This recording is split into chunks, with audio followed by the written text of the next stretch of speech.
একটা রেসপেক্টফুল জায়গায় রেখে কিন্তু আমরা ব্রেকআপটা করি। কেন? হয়তো কোথাও দেখা হবে, হয়তো কোথাও দেখা হবে না, কিন্তু কখনো কোথাও ওই নামটা উঠলে এমন একটা কথা আসলে ধুম করে ফ্রেন্ড সার্কেলের মধ্যে থেকে উঠে চলে যাব, এরকম না, যেন সহনশীল একটা জায়গায় থাকে। সমস্ত কিছু আসলে দায়ভার আসলে নায়িকাদের উপরে পড়ে, এবং পরিমণের হয়তো কথাই নেই, তার উপরে সব কিছু চাপিয়ে দেওয়া আরামসে হয়ে যাবে। এটা কেন আমি জানি না। আর মনে হয় কি একটু পরে মরে গেলে তো আমি এটা করতে পারবো না। ইচ্ছা, এই ছোট্ট ইচ্ছা কি থেকে যাবে?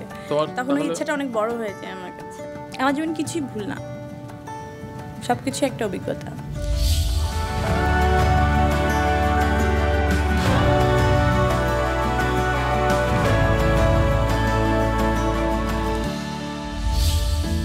মাত্র একটি স্টিল ছবি, নায়িকার চোখে ব্ল্যাক কালারের সানগ্লাস, ক্যাপশনে লেখা he is not my sunglass but he is mine. মুহূর্তে ভাইরাল হলো ছবিটি। কে সে? Who is her latest one? নায়িকার প্রেমিক কি তাহলে গোলাম কিবরিয়া, যাকে কিছুদিন আগে একটি পার্টিতে নায়িকার সাথে নাচতে দেখা গেছে, নাকি গানের মানুষ শেখ সাদি? তার সাথেও তো কিছুদিন নায়িকাকে জড়িয়ে অনেক চর্চা হলো। রাত নেই, দিন নেই, এসব গবেষণায় কিছুদিন ব্যস্ত থাকলো নেটিজেনরা। আসলে নায়িকা কাকে ফাইনালি মন দিয়েছেন? কারণ তিনি তো যেন তেন নায়িকা নন, তিনি ডানা কাটা পরি। ফেসবুকে বাংলাদেশের তারকাদের মধ্যে 16 মিলিয়ন, অর্থাৎ সবচেয়ে বেশি ফলোয়ার যার, she is none other than Pori Moni. কিন্তু পরিমণি নতুন করে কার সঙ্গে জড়িয়েছেন সেটি আমি বিহাইন্ড দ্য ফেম উইথ RRKতে আজ আবিষ্কার করব। Dear viewers and listeners, welcome back to behind the fame with RRK। Maasranga television এবং রেডিও দিনরাত 93.6 FM-এ প্রচারিত হচ্ছে আপনাদের প্রিয় এই পডকাস্ট। আর আজ আমার গেস্ট যার সেলফি নিতে চায় রে সবাই, লাগায় হুড়োহুড়ি। Yes, she is our very own ডানা কাটা Porimoni. Porimoni, oh my god, first time ক্যামেরার সামনে আমরা। আমার শুধু মনে হচ্ছিল যে এতগুলো নাম বলছেন, তার মধ্যে এই নামটা কেন নয়, যে রুম্মান রশিদ খান, যার সাথে এই মুহূর্তে বসে আছেন টেবিলে। না, আমরা তো ভাই বোন, আমাদেরকে নিয়ে কেউ ভাববে না। এরকম তো অনেক সম্পর্কে এরকম করেই হয়। অবশ্যই সেভাবে সবাই ভাবে। আর যার কথা প্রথম বললেন গোলাম কিবরিয়া, তো তার ব্যাপারে তো তুমি ভাই লিখেছিলে, তাই না? হ্যাঁ, ভাই বোন বন্ধু সব আমার। ওকে, কিন্তু তোমাদেরকে নিয়ে কেন লেখালেখি হলো, কি মনে হয়? আমি দেখি নাই কখনো এরকম, কারণ আমাদের সম্পর্ক প্রায় 13 বছর। 13 বছর না, 14 বছর তো হবেই। 13-14 বছর, কিন্তু ভাই বোনের সম্পর্ক কেউ আসলে এখনকার মানুষ ছাড়ছে না, তাই না? আচ্ছা, আমি ইউজড হয়ে গেছি। তুমি ক্রিটিসিজম কিভাবে হ্যান্ডেল করো? এখন আর হ্যান্ডেল করি না। কি করো? ছেড়ে দিই। যারা এই দায়িত্বটা নিয়েছেন তারাই হ্যান্ডেল করেন। বাবা পরি, আমরা অক্টোবর মাসে আছি এবং এই মাসটি হচ্ছে তোমার মাস। কারণ আমরা যখন অক্টোবর মাসে থাকি না, যে পুরো মিডিয়া তৈরি হয়ে যায় যে 24 অক্টোবর পরিমণির জন্মদিন, এবং সেই অক্টোবর মাসেই তোমাকে পেলাম। আমার তো খুব ভালো লাগছে, এবং 16 মিলিয়ন ফ্যান কিন্তু এই অনুষ্ঠানটি দেখছে। আমার খুব ভালো লাগছে যে তুমি আমার এই podcast show behind the fame with RRK প্রত্যেকটি পর্ব দেখেছো। আমি খুবই নার্ভাস ছিলাম, এজন্য আমার মনে হচ্ছিল এটাকে ঠিকঠাক মতো দেখে শুনে বুঝে তারপরে যাই। ওকে পরি, তোমার ফার্স্ট ছবি রিলিজ হয়েছিল 2015 সালে 27 ফেব্রুয়ারি, এবং সেটি ছিল ভালোবাসার সীমাহীন। এবং তারপর 2015 থেকে যদি আমি 2021-এর গ্যাপটা ধরি, 6 বছর। এবং মাত্র 6 বছরে তুমি এমন একটি জায়গায় পৌঁছে গিয়েছিলে, এবং সেটা হচ্ছে আমেরিকার একটা বিখ্যাত ম্যাগাজিন রয়েছে না, ফোর্বস, এবং সেখানে এশিয়ার 100 জন ডিজিটাল তারকার একটা লিস্ট হয়েছিল, এবং সেখানে বাংলাদেশ থেকে একমাত্র তুমিই ছিলে। তোমার কি মনে হয় এই 6 বছরে তুমি কি করেছিলে যে কারণে ফোর্বস তোমার নামটি লিস্ট রেখেছিল? আমার কাজটাকে একটু ফোকাস করতে চাচ্ছিলাম, যেটার ফলস্বরূপ স্বপ্নজাল ছিল আমার কাছে, যেখান থেকে মানুষ আসলে আমার অভিনয়টার প্রশংসা এবং অভিনয়টা আসলে নোটিস করতে পেরেছে। এটা আমার কাছে অনেক বড় কিছু মনে হয়। এন্ড মানুষ আমাকে ওরকমভাবে শুরু থেকে কেন ফলো করে আমি আসলে জানি না। মেবি আমি একটু সুন্দর আছি, maybe. Okay, everyone knows that Pori Moni অসম্ভব সুন্দর। এবং হয় না যে বিভিন্ন আলোচনায় যখনই তোমার নামটা আসে, নায়িকারা কিংবা নায়করা কিংবা যে কেউ বলে কি মেয়েটা এত সুন্দর কেন? হ্যাঁ, কেন? কিংবা অনেক সময় অনেকে এও বলে যে ইন্ডিয়াতে তো দিব্যা ভারতে মারা গেছে, আমরা একটু এক্সপোর্ট করতেই পারি বলিউডে পরিমণিকে। যাই হোক, তো শামসুন নাহার স্মৃতি তোমার মূল নাম। আমি জানি পরিমণি, মণি শব্দটা নাকি তোমার নামে ছিল না, পত্রিকায় এসেছিল বলেই নাকি পরি বিবি ছিল তোমার নাম, নানি রেখেছিল। নানি, হ্যাঁ। কি হয়েছিল আসলে, মণি হলে কিভাবে?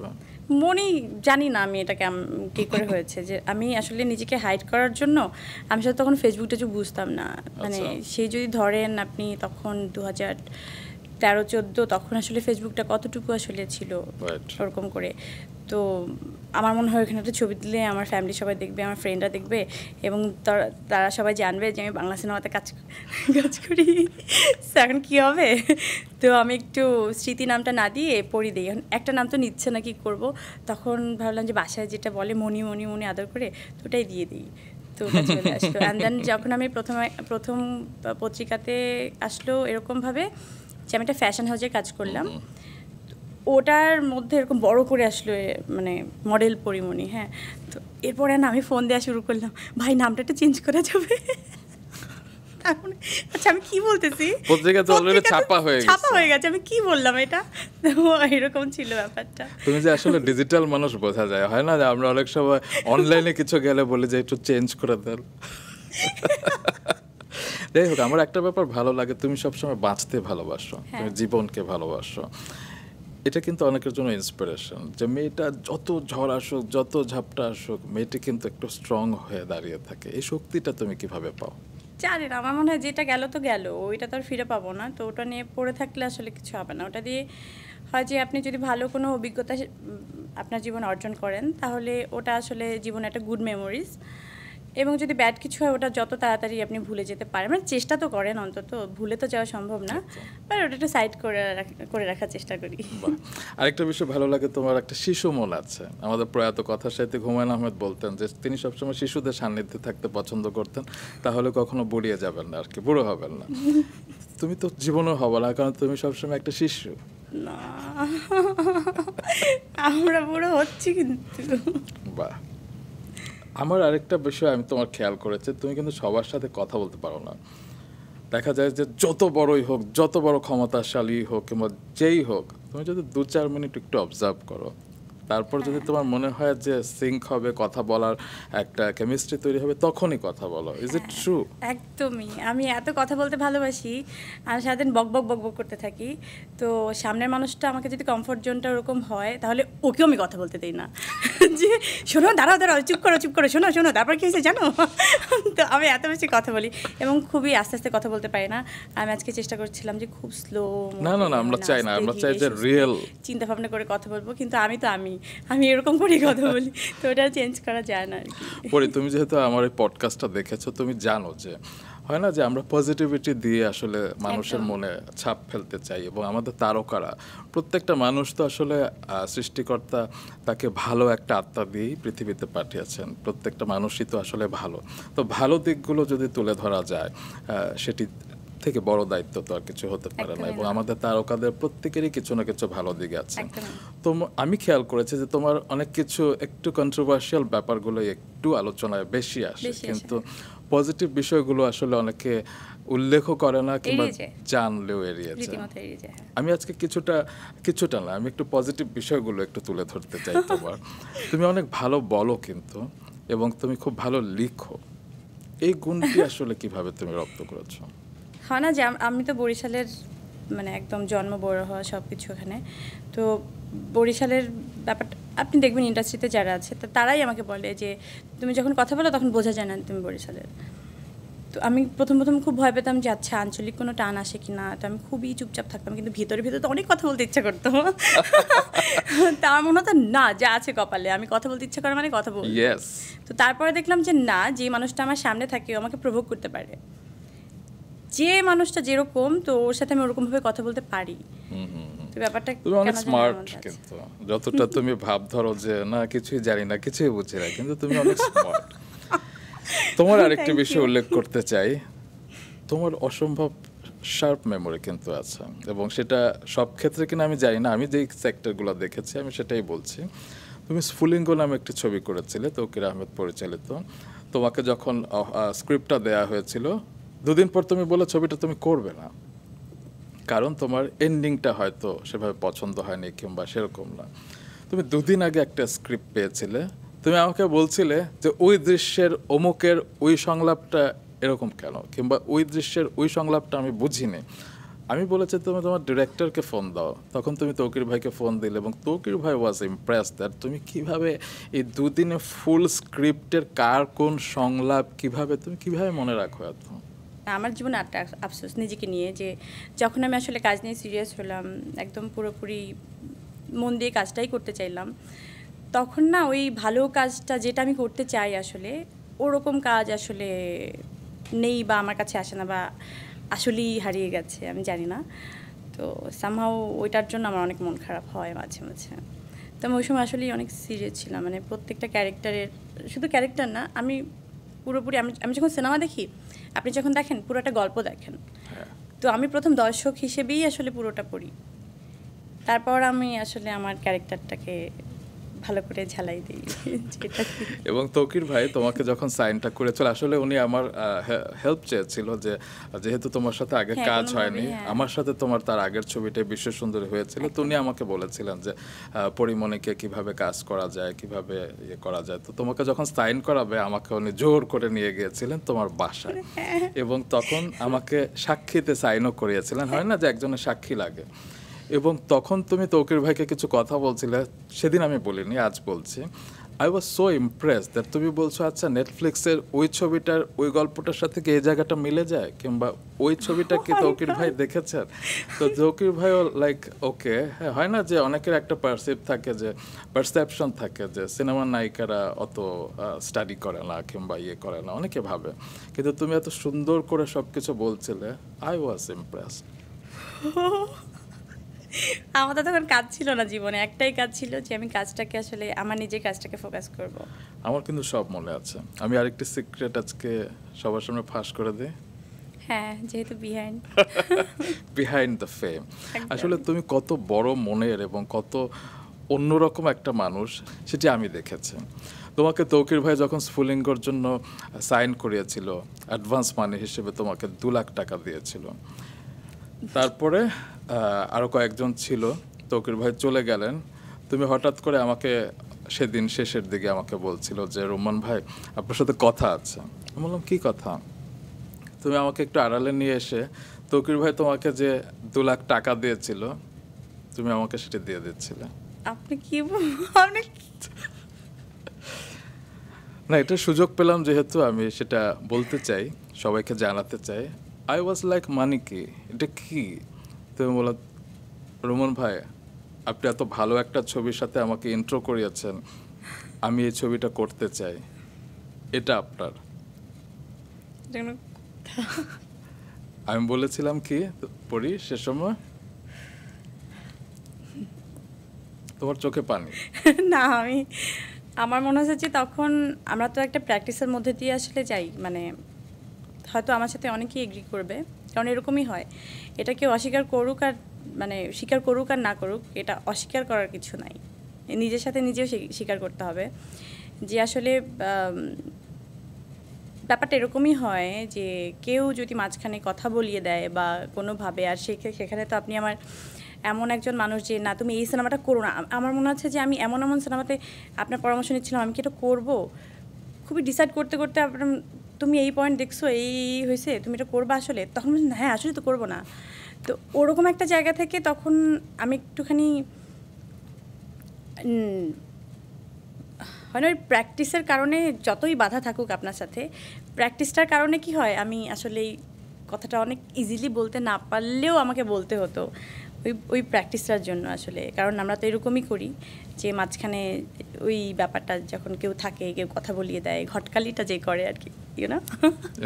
হ্যাঁ, তো তখন আমার মনে হয়েছে যে একটা মানুষ যে আসলে চায় যে শুধু আমার ভালো কাজ না, তৌকির ভাইয়ের একটা ভালো কাজ হোক, ইন্ডাস্ট্রির একটা ভালো কাজ হোক, পরিমণির ঝুলিতে একটা ভালো কাজ থাকুক, দর্শক একটা ভালো কাজ দেখুক, সেটা মনে হয়েছে যে একমাত্র এই সাপোর্টটা না আসলে নাই ইন্ডাস্ট্রিতে, নাই মানে একদমই জিরো। আপনি যদি বলেন রুমান রাশিদ খানের মতো তো একজন আছে, তো আমি বলবো আসলে রুমান রাশিদ খানের মতো আরও 5 জন হইতে হবে, অ্যান্ড দেন আমি একটা সংখ্যা ধরতে পারি, আসলে নাই।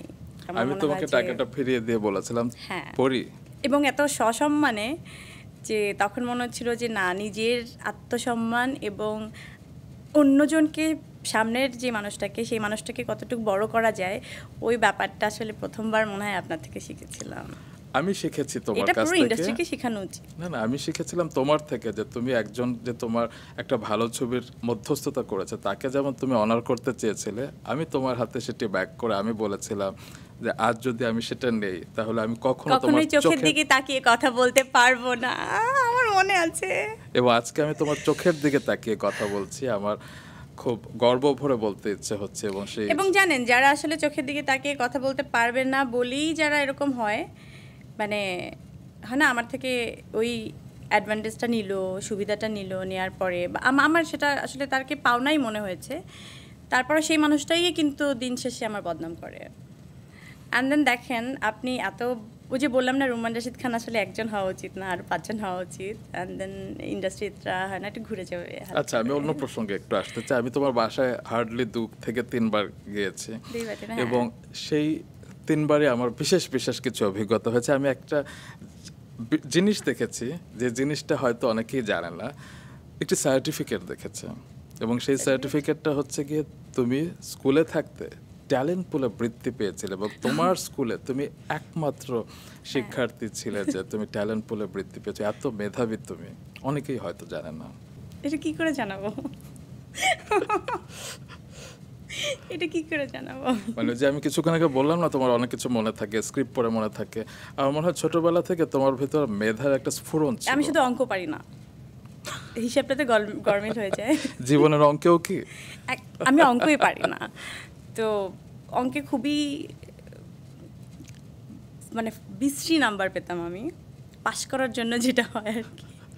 তবে জীবনের অঙ্কে তুমি যাই করো নাই করো, সম্পর্কের অঙ্কেও তুমি কি করো না করো, সেই আলাপে তো অবশ্যই আসবে। তবে আরেকটি ইনসিডেন্ট উল্লেখ করতে চাই। আমার লেখা একটি ছবি ছিল বিশ্বসুন্দরী, এবং সেখানে তুমি শোভা চরিত্রে অভিনয় করেছিলে।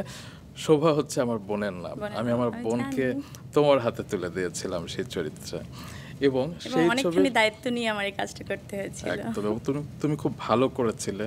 এবং সেই ছবিটি আমাদের এই টেলিভিশনে যুক্ত ছিল, এবং সেখানে যে তুই কি আমার হবির গানটি তো এখনো মিলিয়ন মিলিয়ন ভিউ হয়ে, মানে প্রায় 100 মিলিয়নের বেশি ভিউ হয়েছে। যাই হোক, সেটি তো হচ্ছে কি একটা সংখ্যা, কিন্তু তুমি যে আরো অনেক মানুষের ভিতরের হৃদয়ে স্থান করে নিয়েছো, সেটা হয়তো অনেকেই জানেন। আমি আজ একটু জানাতে চাই। ফরিদপুরে শুটিং হচ্ছিল, অনেক মানুষের ঢল যে সিনেমার আর্টিস্টদেরকে দেখবে। তুমি ছাদ থেকে দেখলে যে একটা বৃদ্ধা একদম, ও মাই গড, আপনি লিখেছেন। আমি যখন জেল থেকে আসি তখন লেখাটা পড়েছিলাম। একজন বৃদ্ধা ধাক্কাতে পড়ে যাচ্ছিল, তুমি ছাদ থেকে, রাইট, তুমি ছাদ থেকে নিচে নেমে সেই জনসমুদ্রে নিজেকে ঝাঁপ দিয়ে সে বৃদ্ধাকে উদ্ধার করেছিলে, তাকে ভেতরে নিয়ে এসেছিলে, তাকে চেয়ারে বসিয়েছিলে, তুমি নিচে বসে তার হাতে প্লেট দিয়ে তুমি সেই ভাত মাখিয়ে। ছিল তো আমার যখন নানি মারা গেছে, তো ওই বয়সী ছিল, তো আমার সাথে মনে হচ্ছিল আমার নানি, হ্যাঁ আমার মনে হচ্ছিল আমার নানি কি পড়ে যাচ্ছে, মানে আমি ওই ফেসটা দেখতে পাচ্ছিলাম। কোনো ওরকম বয়সের কাউকে দেখলে আমার নানি মনে হয়, এবং আমার নানার বয়সী কাউকে দেখলে আমার নানাই মনে হয়। সো আমি কাউকে আলাদা করতে পারি না। এবং তুমি ভাত মাখিয়ে তাকে খাইয়ে দিয়েছিলে। সেই সময় তার চোখের যে আনন্দ অশ্রু ছিল, সেই জয়নবের আনন্দ অশ্রু কিন্তু তোমাকে অনেক শক্তি দিচ্ছে। তুমি হয়তো জানো না কার কার শক্তিতে তুমি এখন বেঁচে আছো কিংবা ভালো আছো।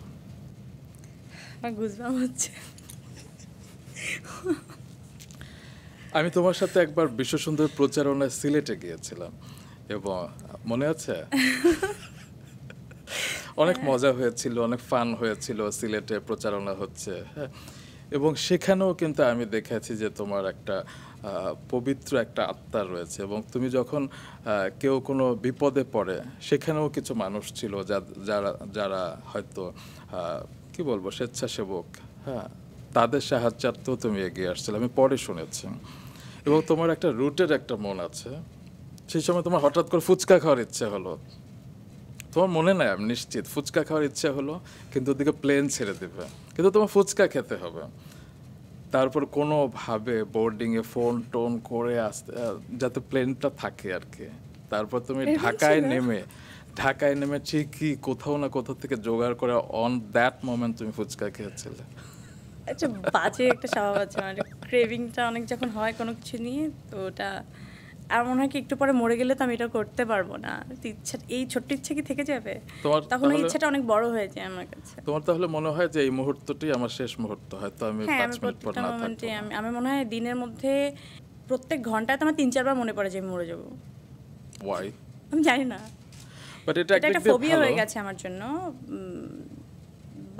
বাচ্চা আসার পরে তো বাবুরা যখন আমার জীবনে আছে, আমার ছেলে মানে প্রথম যখন আমার ছেলে আসে তখন থেকেই আমার অনেক ফিল হওয়া শুরু করলো যে আমি আমি কি মরে যাব, আমি তো বাঁচতে চাই, আরও বেশি বাঁচতে চাই।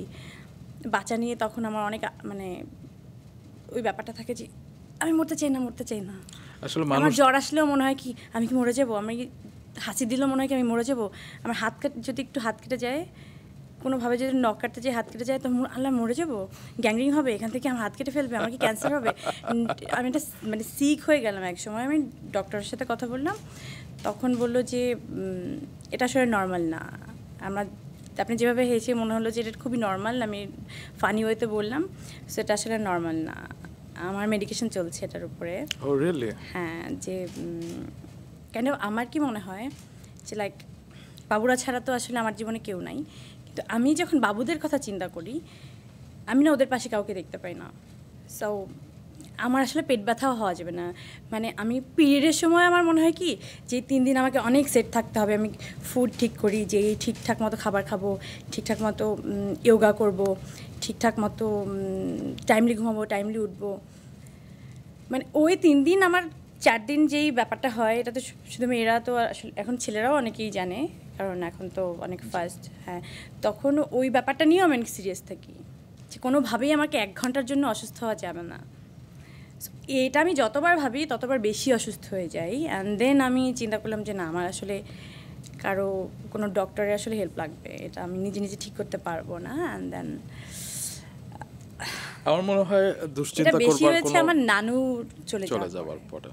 যে আমার মনে একা হয় ফিলটা দুশ্চিন্তা হওয়ার পরে এটা হলো। হবার কোনো কারণ নেই, কারণ নানু কিংবা তোমার পরিবারের সবার দোয়া আছে তোমার সাথে, এবং যেখানে বাচ্চার ইস্যু আর রিলেটেড, আপনি যদি প্যানিক অ্যাটাকের শিকার হন, এটা খুবই ভয়াবহ একটা জিনিস। তা তো অবশ্যই। সো কোনো কিছু নিয়ে প্যানিক করাটা, ওইটাকে ভিতরে আমি অনেক লালন করে ফেলেছি সামহাও। তবে তুমি কখনো খুব বেশি অসুস্থ হবে না, এর কারণ হচ্ছে যেটা বলছিলাম, দোয়া। এবং সেটা শুধু পরিবারের দোয়া নয়, তুমি এখন একটি ব্যবসায় যুক্ত হয়েছো, এবং সেটা হচ্ছে দ্য বডি।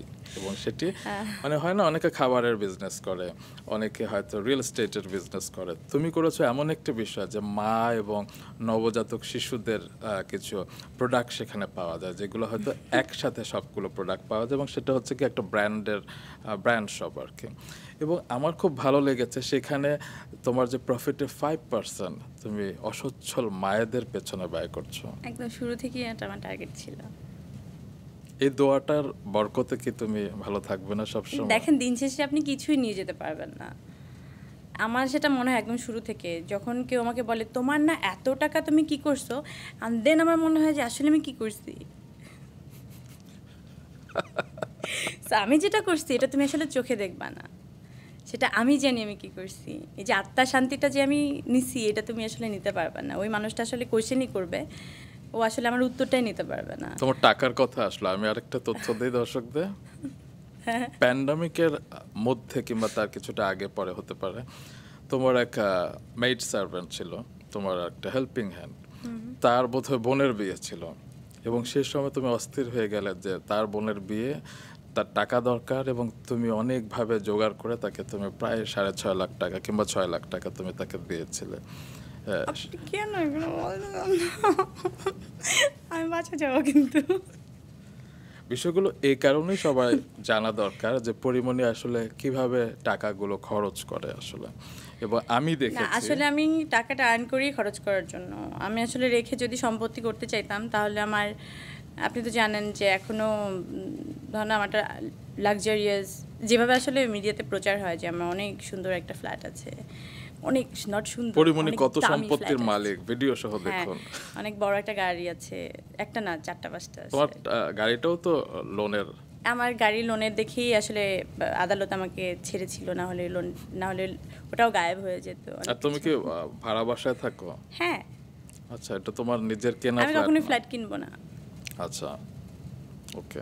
আমি যদি হয় না যে এখন, ওই সময় তো মাথার মধ্যে ছিলই না, যখন নানু আইসিইউতে ছিল তখন এরকম হাত ধরে হয় না সিনেমাটিক ওয়েতে আমাকে নানু ভাই বলেছিল যে তুমি এরকম করো না, আমি আর কয়েকদিন, উনি না হয় না মনে হয় বুঝে যায় না সবাই একদম আগে আসলে থেকে। দিন শেষে যে আমি চলে যাব, আসলে আমার দিন শেষ ওরকম না। নানু ভাই বলছে, আমার মনে করছে, আমি আবার নানু ভাইকে টেনে টেনে বাংলা সিনেমার ওই এন্ডিং পার্টগুলো দেখাচ্ছিলাম, জানো নানু ভাই এরকম কিন্তু করে, তুমি কিন্তু এরকম করো না আমার সাথে।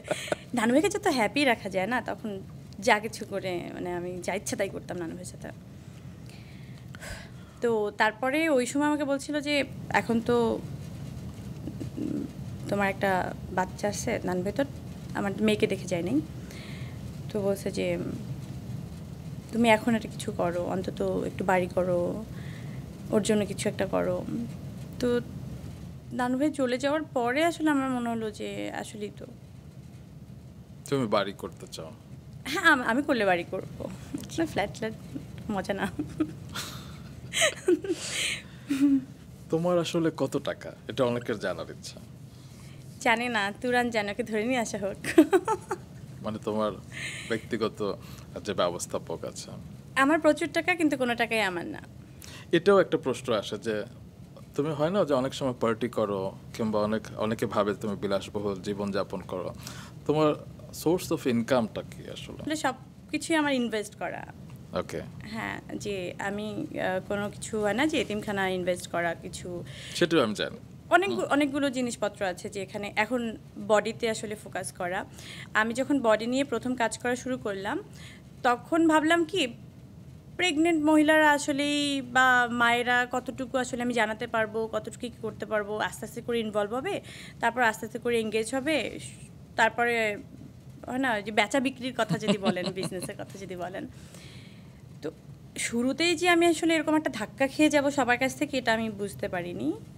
ধরেন এরকম হয় যে কোনো প্রথম স্লটে একটা প্রোডাক্ট, একটা ডিজাইনের যদি বলি, একটা ডিজাইনের প্রোডাক্ট আসলো ১,৫০০ পিস, ওটা সেল হলো ৩ দিনে অনলাইনে। চাপটা বুঝতে পারছেন? এবং তখন আমার মনে হলো ভাই ওয়েবসাইট ডাউন কর, ওটা নামা। ইভেন কিন্তু আমার ওয়েবসাইট নামানো বন্ধ। কেন? আমি প্রোডাকশন দিতে পারছি না তো, কারণ আপনি তো কোথাও থেকে একটা লটে মাল নিয়ে আসলেন এবং এখান থেকে দিয়ে দিলেন, তা তো না, এটা ডিজাইন করা, মানে আপনি স্ক্র্যাচ করে এঁকে কোন কালার দিবেন, কি করবেন, কিভাবে যাবে, ওটা আমি নিজে পড়ি, 1 মাস ধরে পড়ছি, ধরেন ঘুরছি ওটা পরে, বাসার মধ্যে কাজ করছি ওটা পরে, ঘুমাচ্ছি, উঠছি, খাচ্ছি, তারপরে একটা আসলে প্রোডাকশনে যায়। একটা ডিজাইনার ওয়্যার আপনি ধুম করে নামাতে পারবেন না। অ্যান্ড দেন তখন আমার মনে হলো ভাই কী হচ্ছে, আমি একটু চুপচাপ হয়ে যাই। ইভেন আমার আপনি পেজে যাবেন, যেহেতু অনলাইন তো এখন পেজ দিয়ে আসলে বিজনেসটা করা হয়, কোথাও কোনো প্রমোশন নেই। তুমি নিজেই তো প্রমোশন, ভয়ে আমি করতে পারি না, সব ডাউন করে রেখেছি ভাই, করো না। তোমার ডিমান্ড বেশি, তুমি সাপ্লাইটা আসলে হ্যাঁ, আমার তো প্রস্তুতি ছিল না যে সবাই আসলে এভাবে জিনিসটাকে আসলে নেবে, এত সুন্দর করে গ্রহণ করবে, এটা আমার মাথায় একদমই ছিল না। তবে এখন তুমি সিরিয়াসলি নিতেই পারো। এখন আসলে সমস্ত কিছু আসলে বডিকে নিয়েই চিন্তা ভাবনা করছি, পাশাপাশি আমার কাজ, বাচ্চারা, আমার ফ্যামিলি, এছাড়া আমার এই আপনি যা যা বলছেন কালা চশমা, এগুলো কিন্তু নেই আসলে জীবনে। এটা একটা ভাইব আসলে। আসলে কালো চশমার সামনে কে ছিল ছেলেটি? আপনি শিওর এটা ছেলে ছিল? তুমি তো লিখছিলে বোধহয় যে হু ইজ হি, কিংবা এরকম কিছু, হি ইজ মাইন লিখেছিল। তার মানে শিওর যে এটা কি লেখা উচিত ছিল। হ্যাঁ, এটা একটা রহস্য, দেখি কি আচ্ছা, হয়। তোমাকে নিয়ে কিছু সমালোচনা আছে, একটু সেগুলোর প্রসঙ্গে আসে। যে অনেকে বলে যে সিল্ক স্মিতা ভারতের একজন অভিনেত্রী ছিল, এবং তাকে নিয়ে একটা সিনেমাও হয়েছিল ডার্টি পিকচার। অনেকে বলে তোমার জীবনটাও ডার্টি পিকচারের মতো, এবং তোমার এরকম পরিণতি হবে, তোমার সুইসাইডও তোমার করতে পারো, কারণ তোমার যে লাইফ করলে মার্ডার করতে পারি, সুইসাইড করব না। I am serious.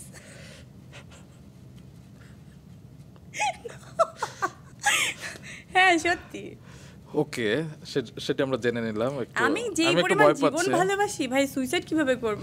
এই কারণে আমি প্রশ্নটাই করছি, কারণ তুমি একটা স্ট্যাটাস দিয়েছিলে কিংবা লাইভে এসে বলেছিলে যে তুমি কখনো সুইসাইড করবে না, কারণ তুমি জীবনকে ভালোবাসো, প্রয়োজনে তুমি তুমি এখন বলে মার্ডার, তখন বলছিল যে আমার যদি কোনো অকস্মাৎ মৃত্যু হয় ভেবে নেবেন আমি খুন হয়েছে।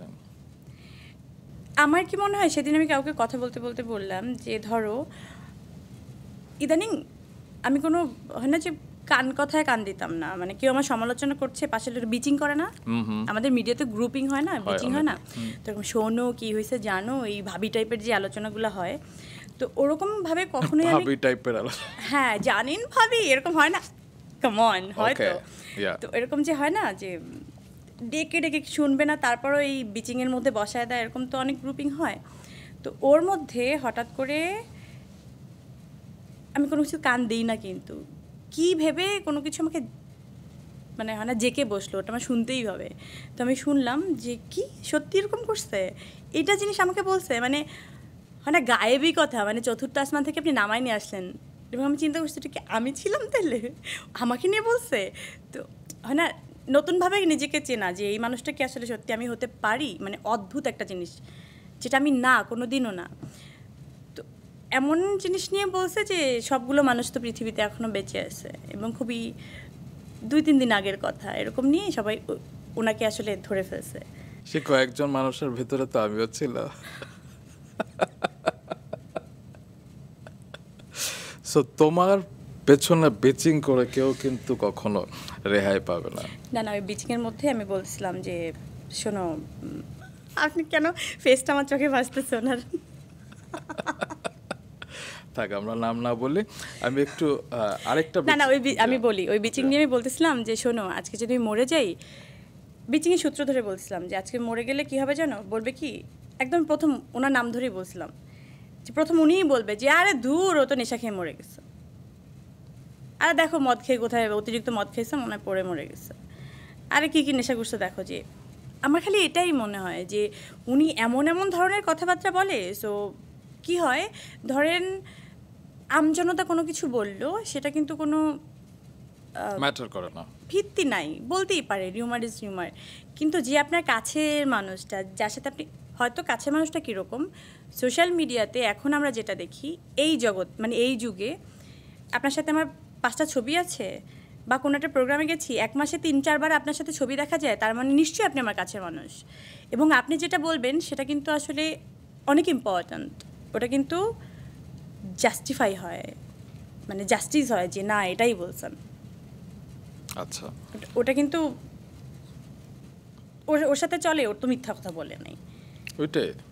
তো উনি এমন একটা কথা বলে, তো আমার তখন মনে হয়েছে ভাই আমি এমনিতে অনেক ঝেড়ে টেড়ে ফেলে দিচ্ছি আমার জীবন থেকে অনেক মানুষজন। তুমি কি এখন আপন পর চিনতে পারো? এখনও তো ভুল হয়, এর আজীবনই হবে আমার, কিন্তু অনেকটা আমি শুধরে গেছি, ম্যাচিওর হয়েছে। হ্যাঁ। তুমি কি এখন নির্বিকারে টাকা ধার দাও? না, মানুষ হিপনোটাইজ করে মাঝে মাঝে। তুমি সেটা শিকার হও? হ্যাঁ। তুমি তো অনেককে অনেক কিছু দিয়েছো, কখনো ফোন দিয়েছো, কখনো না এগুলো না আসলে ভালোবেসে গিফট করা, নট দেয়া, মানে ওইভাবে বললে আমার কাছে তখন নিজেকে নিজে ছোট মনে হবে, যে কাউকে কোনো কিছু দিলে ওইটা আসলে মনে রাখতে হয় না ওভাবে। মানে তুমি কি অনেক দানশীল? মানে তো শুধু আমি তো ফোন বললাম, তুমি ডায়মন্ডের রিং থেকে শুরু করে লাখ লাখ টাকা মানুষকে দিচ্ছ, কিংবা কোনো প্রডিউসার ফেসে গেলে তুমি তাকে টাকা দিচ্ছ, এভরিওয়্যার তুমি সবাইকে দিচ্ছ, কিন্তু তুমি কখনো টাকার রিটার্নটা পাও না, সেটাও আমি জানি। না পাই নাই, যখন আমি জেল থেকে আসি তখন আমার হাত একদম জিরো ছিল। তো আমি ফারজানা মুন্নি, ওনাকে আমি দিভাই বলি, আমি যখন বললাম যে জানো দিভাই এই হয়েছে, তো বলতে বলতে যে আমার তো হাতে কোনো টাকা পয়সা নাই, এখন আমি কী করব। সো কথায় কথা বলতে বলতে দেখলাম যে 1-1.5 ঘন্টার মধ্যে বাসা নিচে এসে কেউ আসলে নক করছে, তো আমাকে টেক্সট করলো, জানে যে ফোন ধরলে কী হবে কী বলবে, তো গেটটা খুলে, ওনার নাম হচ্ছে এই, তুমি একটা খাম দিবে, এটা খাম বক্স আর কি, 10 লাখ টাকা কীভাবে দেয়, বক্সের ছোটো একটা বক্স, আইসক্রিমের বক্সের মতো। তো আমি বললাম যে আমি এটা কী করে নিব, তুমি কি ধার দিতেছো আমাকে? তারপর আমি মানে এটা তো আমি পারবো না। বলে না তোমাকে একটা বলছে না এরকম গানের কথা, তুমি কিন্তু এটা করবা। এবং আরেকটি তোমাকে নিয়ে সমালোচনা আছে, সেটা হচ্ছে তুমি অনেক ফাঁসিয়ে দাও এবং তোমাকে অনেক ডিরেক্টর সিনেমাতে নিতে সাহস পায় না। হ্যাঁ ট্রু। এবং যখন ছোট পর্দায় কেউ কোনো ভুল করে কিংবা ইনডিসিপ্লিন কাজ করে, বলা হয় যে ও তো ছোট পর্দার পরিমণি। তো এরকম ছোট পর্দার মানে ছোট পর্দার পরিমণি, টিভি নাটকের পরিমণি, মানে পরিমণি হচ্ছে কি একটা আর টার্ম, কাছে কেউ পরিমণি হচ্ছে একটা টার্ম যেটা হচ্ছে ফাঁসিয়ে দেয়। তো অন্য কেউ ফাঁসিয়ে দিলে তাকেও বলা হয় যে তুমি তো আরেকটা পরিমণি। ও, কিন্তু ও, আচ্ছা। এক্ষেত্রে আমি বলবো যে তুমি আমাদেরই ছবি করেছো বিশ্ব সুন্দরী, সেটা এত সুন্দরভাবে শেষ করেছো, এবং শুধু ছবিটা নয়, না তারপর ট্রু, আমি আমি একটু আসলে বলি, ফাঁসিয়ে দেই। আমি একটু বলি, তারপরে হচ্ছে প্রমোশনে তুমি একমাত্র আর্টিস্ট, আমি একমাত্র শব্দটাই বলছি, যে প্রত্যেকটি প্রমোশনে আমাদের সঙ্গী ছিলে, এবং ছবি রিলিজের দিন থেকে শুরু করে সিলেটে যাওয়া থেকে শুরু করে এভরিহোয়ার তুমি ছিলে, এবং সেটা যখন ওটিটিতে রিলিজ হলো কিংবা যখন যেটা দরকার তুমি সেটা করেছো। পরবর্তীতে তুমি মা বলে একটা ছবি করেছিলে। আপনি যদি একটু লেটেস্ট ধরতে চান, সেটা হচ্ছে রঙিলা কিতাব। রঙিলা কিতাবে আমার হিরোকে কখনো কিন্তু পাননি আপনি কোনো প্রমোশনে, তোমাকে দেখেছি শুধুমাত্র আমাকে বেশিরভাগ। ছাড়া। শুধু শুধু কি আমার দায়িত্ব ছিল? সেটাই। সেটা নিয়ে তো কোনো কমপ্লেন নাই। কেন? উনি একজন ছেলে বলে? অনেক সময় অনেক হিরোকেই তো দেখা যায় না, এবং সমস্ত কিছু আসলে দায়ভার আসলে নায়িকাদের উপরে পড়ে, এবং পরিমণের হতে কথাই নেই, তার উপরে সব কিছু চাপিয়ে দেওয়া আরামসে হয়ে যাবে। এটা কেন আমি জানি না, এবং আমি এটাকে নীতি নীতি ইউজ টু হয়ে গেছি বলে আসলে মানুষ এটা এখনও বলে যায়, আমি জানি না। এরপর কেউ বললে কিন্তু ভাই ঝামেলা আছে। আমি যেটা বলছিলাম, বিশ্ব সুন্দরী, মা, অ্যাডভেঞ্চার অফ সুন্দরবন, এরকম অনেকগুলো ছবি তুমি দ্রুততম সময়ে শেষ করেছো এবং ঠিক সময় মতো রিলিজ হয়েছে, এবং সেটা রঙ্গিলা কেতাব হোক কিংবা মাঝখানে কি আরেকটা কাজ করেছিল, হ্যাঁ, পাফ ড্যাডির মতো শেষ করেছিল পরবর্তী। মাঝখানে কাছে ডোডোর গল্প। হ্যাঁ, তো তুমি সুন্দরভাবে কাজ শেষ করো, সুন্দরভাবে ডাবিং করো, সুন্দরভাবে প্রমোশন করো, তারপর এই বদনামটা কেন? এই বদনাম হচ্ছে আমি খুব সুন্দরভাবে খুব বিশ্রীভাবে ফাঁসিয়েও দিই। সেটার রিজন হচ্ছে কেউ আমাকে কোনো ধরেন এটা কিন্তু আসলে ট্রু, এই রিউমারটা এমনি এমনি ছড়ায়নি, কিন্তু একপাক্ষিক ছড়িয়েছে। এটা একটু ভুল ওয়েতে ছড়ালো। এটার জন্য যদি ক্লিয়ার করতে হয় সেটা বলবো যে ধরেন কেউ আমাকে কল টাইম দিল, হুট করেই তো সেটি তোর বিয়ের জিনিসটা এরকম হয় না, তো আমরা আসলে আগে থেকে একটা বসতে প্রস্তুতি নিতে বসতে হয়। একটা সুন্দর একটা মানে হয় না, ওই ব্যাপারটা হয় যে একটা টিম যখন আমরা ফিল করি তখন তো আসলে কাজে গিয়ে আরামটা হয়। তো যখন আমরা কাজে যাই, তো আমি ভরসাটা করি কোথায়? আমার ডিরেক্টর এবং আমার পুরো টিমটার উপরে। তো তারা কল টাইম দিবে 6টায় অথবা 7টায়, আমি ধরে নিলাম 7টায় কল টাইম দিল। বেসিক যেটা হয় আর কি, 7টায় কল টাইম হয় সাধারণত, তো খুব সকালে যেতে হয়। 7টায় কল টাইম দেওয়া হলো, আমার উঠতে হবে মিনিমাম 1.5 ঘন্টা আগে। যদি 8 ঘন্টা আমার জীবনে একদম ব্যক্তিগত ওয়েতে লাগে, হ্যাঁ, তারপরে 1 ঘন্টা, মিনিমাম 1 ঘন্টা 40 মিনিট থেকে 1 ঘন্টা লাগবে আমার মেকআপ টেবিলে। প্রথম দিন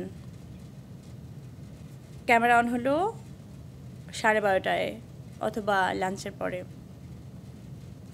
মেনে নিলাম প্রথম দিন ক্যামেরা ওপেনিংয়ের সময় সেট টেট সব কিছু মিলিয়ে, যদি আউটডোর হয় আরও তো ঝামেলা, খুবই স্বাভাবিক। এটা আপনি সবাই মেনে নিচ্ছে, পুরো টিম মেনে নিচ্ছে। সেকেন্ড ডেতে সেম, থার্ড ডেতে সেম, ফোর্থ ডেতে সেম হলে আপনি নেবেন কেন ভাই? আপনি কি 6টার সময় প্যাক আপ করেন, সন্ধ্যা 6টার সময় প্যাক আপ করেন? তা তো করছেন না। আপনি সন্ধ্যার সময়, আপনি রাত 2টার সময় প্যাক আপ করেন, 12টার সময় প্যাক আপ করেন কেন? তো তারপরের দিন আমি কয়টায় আসি বলেন? 3টার সময়।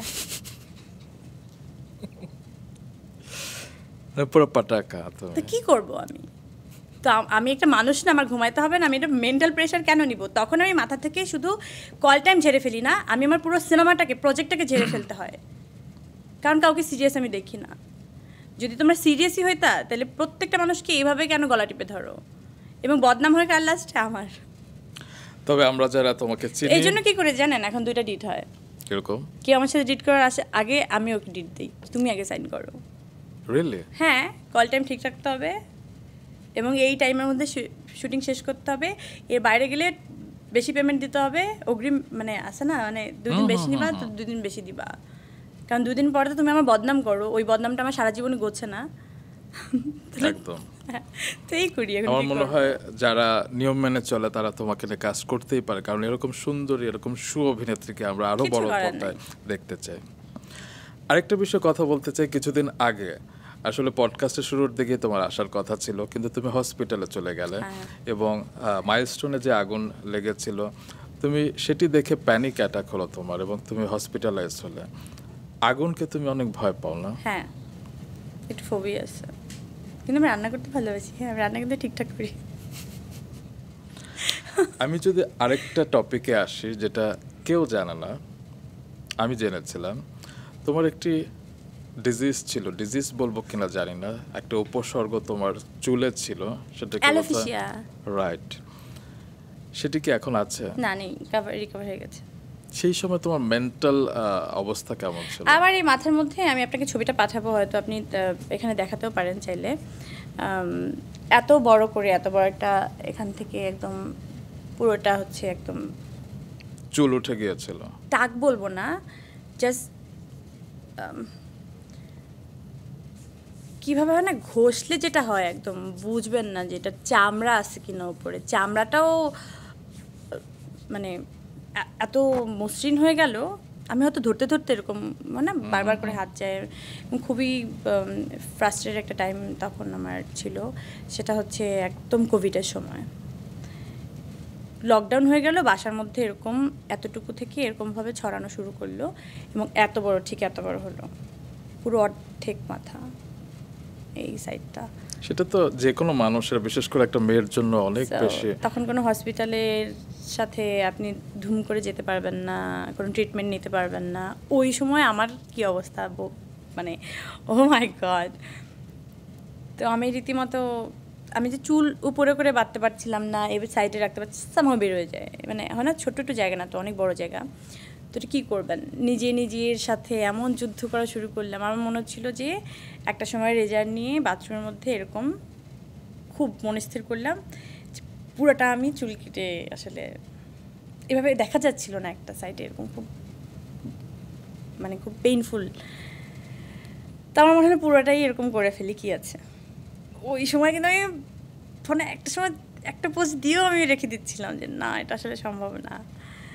তো আমি গুগল সার্চ করলাম, পেঁয়াজের রস, সেই হ্যান ত্যান, তো এটা আবিষ্কার হলো। আমি নিজে বুঝতে পারলাম যে এটার নাম হচ্ছে অ্যালোপেশিয়া। তো এটার জন্য ঠিকঠাক ট্রিটমেন্ট আছে, মেডিকেশন নিলে এটা ঠিক হয়ে যায়। তো তারপরে অপেক্ষা করা, কবে হসপিটাল খুলবে, কবে এই ডক্টরের সাথে আমার দেখা হবে, কবে এই ডক্টর ট্রিটমেন্ট দেবে, তারপরে রিকভার হবে।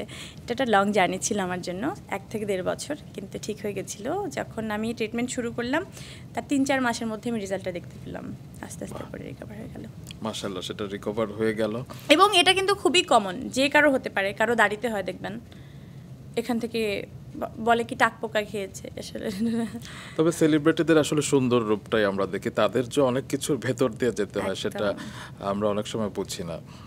এবং ধরেন আমার চুল অনেক কম টম থাকতো বা ওই ধরনের, আমার শুরু থেকেই তো চুলের মানে একদম, আপনারা দেখেছেন যে চুল খুব সুন্দর বড় চুল। আমার চুলটাকে আমি সুন্দর করে মেনটেন করি, মানে লম্বাই রাখি, কখনো আমি কাটছাট করি না। ওই সময় আমার চুলের এই অবস্থা, আপনি বুঝতে পারেন আমার কি অবস্থা। তুমি কি সাইকিয়াট্রিস্টের কাছে গিয়েছিলে তখন, কিংবা না কখনো গিয়েছো? এখন তো আমি যাই রেগুলার। সেটা কিসের জন্য, যেটা বলছিলে যে তোমার আমার প্যানিক বাচ্চাদের? হয় অনেক, প্রচন্ড প্যানিক হয় এবং আমার মৃত্যু ভয় হয় অনেক, এবং যে কারণে আমি খুবই ডিসিপ্লিন একটা লাইফ লিড করার চেষ্টা করি এখন।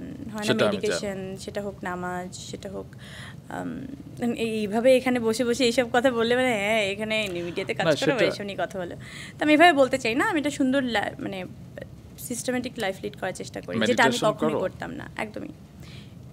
বাহ, তো তার মানে তুমি মেডিটেশন, রাইট, অবশ্যই। সেটা কিন্তু তোমার জীবন আচরণে এখন দেখলে বোঝা যায়, কারণ তুমি অনেক এখন গোছানো এবং তুমি এখন সব ধরনের কাজ করবার জন্য প্রস্তুত, সেটা ব্যবসা হোক, অভিনয় হোক, যে কোনো কিছু। এবং তোমাকে দেখলে মনে হয় you are very much happy right now. আগে আমি করতাম, কিন্তু হুটহাট করে করতাম, চিন্তা ভাবনা করে করতাম না যেটা আমি কতটুকু কন্টিনিউ করতে পারবো অথবা পারবো কিনা, এটা আমি মাঝখান থেকে ছেড়ে দিব কিনা, কিন্তু এখন আমি ভেবে চিন্তে তারপরে কাজ করি। বাহ, এবার তোমার জীবনের সবচেয়ে বড় পার্ট, তোমার মাদারহুড নিয়ে আমি একটু কথা বলতে চাই। শাহিম মোহাম্মদ পূর্ণ তোমার একমাত্র ছেলে এবং সাফিরা সুলতানা প্রিয়ম তোমার একমাত্র মেয়ে। খুব ভালো লাগে যখন তুমি তাদেরকে টেক কেয়ার করো। আসলে মা এবং সন্তান, যে কোনো মা যে কোনো সন্তানের সম্পর্কই তো আসলে স্বর্গীয়, কিন্তু তোমাকে দেখে তুমি একজন নায়িকা, তোমাকে ঘিরে সবাই ব্যস্ত, কিন্তু তুমি সব সময় বাচ্চাদের নিয়ে ব্যস্ত এবং নিজের হাতেই তুমি তাদের জন্য সব কাজই করো। তুমি রান্না করো, তুমি রাত বিরাতে তাদের দেখা যাচ্ছে যে তুমি তাদের কাপড় ধো, তুমি তাদের ওদের সব কাজ আমি নিজের এভরিথিং হাতেই করি। এভরিথিং করো। মানে শুরু থেকেই কি তুমি চেয়েছিলে যে তুমি নিজের হাতে তাদের হ্যাঁ, যত্ন আমি নেবে? মাদারহুডটা খুব এনজয় করতে চেয়েছিলাম আমার জীবনে। আমার মনে হয় যে আমি অনেক কিছুতে ফেল করতে পারি, কিন্তু এই জায়গাতে আমি কোনোভাবেই ফেল জিনিসটা আমি নিতে চাই না। কিন্তু তোমাকে এমনি বাইরে থেকে দেখে অনেকে পাগলাটে ভাবে, কিংবা থাকে না যে তো স্থিরতা নাই, কিন্তু বাচ্চাদের ব্যাপারে তুমি এত গোছানো। আমি দেখেছি যে তুমি তাদেরকে খুব না, একটা, আমি বাচ্চাদের সাথে পাগলামি করি, ওদের সাথে খেলি, সেটা ওদের সাথে একটা নাচি। সেটা একটা শিশুতে পাগলামি, কিন্তু হয় না যে আমি দেখেছি তুমি তাদেরকে খুব একটা গিজমো দাও না, তুমি তাদেরকে গিজমো ফ্রিক করো না, ফোন দাও না, কিংবা ওরা খুব ফোন একটা, ফোন বোঝে না, এটা কিভাবে সম্ভব এই যুগে? ওরা ফোন বোঝে না, ওরা রিমোট বোঝে না। ওকে টিভি, ও যদি রিমোটটা এভাবে রেখে দেবেন, ও আপনাকে এসে বলবে যে আমি টিভি দেখবো। ওর যখন সময় হবে তখন ও জানে কখনো সময়, কিন্তু হুট করে আপনি টিভি রিমোট সামনে রাখার পরেও আপনাকে বলবে না যে টিভি ছেড়ে দাও, বা ও রিমোট নেবে না, ধরবে না। আচ্ছা, কি অসাধারণ, মানে কি একদম সামনে শিক্ষা! ফোন থাকে, ও ফোন ধরে না। কিভাবে তুমি মেনটেন করেছো? কিভাবে? আমি এটা একদম শুরু থেকে চেয়েছিলাম। খুব ভালো, খুব ভালো। এটি আসলে অনেক বড় একটা ব্যাপার, কারণ আপনি বাসায় গেলে দেখবেন যে এত ধরনের খেলনা, যেগুলো শুধু হয় না ব্যাটারি চালিত খেলনা না, সবগুলো হচ্ছে ক্রিয়েটিভ, কিংবা হ্যাঁ। যেগুলোতে তাদের ইনভলভ ব্রেইনস্টর্ম হবে সেসব। বাহ, কিন্তু এবার বাচ্চাতে কি হলো, কেউ একজনকে পিস্তল গিফট পিস্তল। করেছে, Oh no. এবং সেটা আমি তো না খোলা অবধি বুঝতে পারবো না। এখন তো আমি নিজে নিজে আমার খুব মনে হচ্ছিল যে ও প্যাকেটগুলো খুলুক। তোরা দুজন মিলে যখন খুলছিল, তোর আম্মু এটা কি, আমি কি বলবো, আরেকটা বাবা এটা বিষয়- ডেঞ্জার, এটা ছেড়ে দাও, এটা ভালো না। সে একটু একটু দেখি কি, আমি যে এটা শোনো, এটা যুদ্ধ, এটা ভালো না, আমাকে দিয়ে দাও। তো সুন্দর করে দিয়ে দিল। আমি আবার দেখলো যে মানে রান্নাঘরে গেলাম, এটা ঝুড়ির মধ্যে এটা ভেঙে ভেঙে ফেললাম, ও তাকিয়ে থেকে দেখলো। আই সরি যে আমাকে আমার বাচ্চাকে বন্দুক গিফট করেছেন, আমি খুবই সরি, এটা আমি রাখতে পারিনি। না না, হাউ সুইট দ্যাট বাচ্চাটা আবার সেটা শুনলো। হ্যাঁ, ও দেখলো, এবং তাকিয়ে দেখলো। বাহ, ওরা খুব আসলে সুইট। মানে বাচ্চাদের কিছু চঞ্চলতা তো থাকে, কিন্তু এত মা ভক্ত একজন, এবং ওদেরকে দেখলে চেয়ে থাকতে ইচ্ছা করে। এবং তোমাদের যখন ছবিগুলো দাও, অনেকেই কিন্তু দেখে, লাইক করে, কমেন্ট করে, কিন্তু আবার কেউ কেউ বলে যে এত ছবি পরিমাণে কেন দিচ্ছে, যদি নজর লেগে যায়। এত ছবি পরিমণি কেন দিচ্ছে না, মেয়ে কোথায়, ছেলে কোথায়, আপনি একা একা এরকম করেন, আপনার ছেলেমেয়েরা কোথায়, সেটাও তো বলে। আমি কোন দিকে যাব বলেন তো, বলেন আমাকে। তো এখন আসলে আমার যেটা মন চায় আমি সেটাই করব। হঠাৎ করে আমার মেয়েকে আমার মনে হলো যে আমি আসলে সোশ্যাল মিডিয়াতে আনবো না। আমার কোনো একটা রিজন আপনারা জানেন তো, বা কোনো একটা চক্র আসলে হয় না, নানা ধরনের নানা কিছু তো আমার জীবনে তা অদ্ভুত অদ্ভুত জিনিস ঘটে যায়।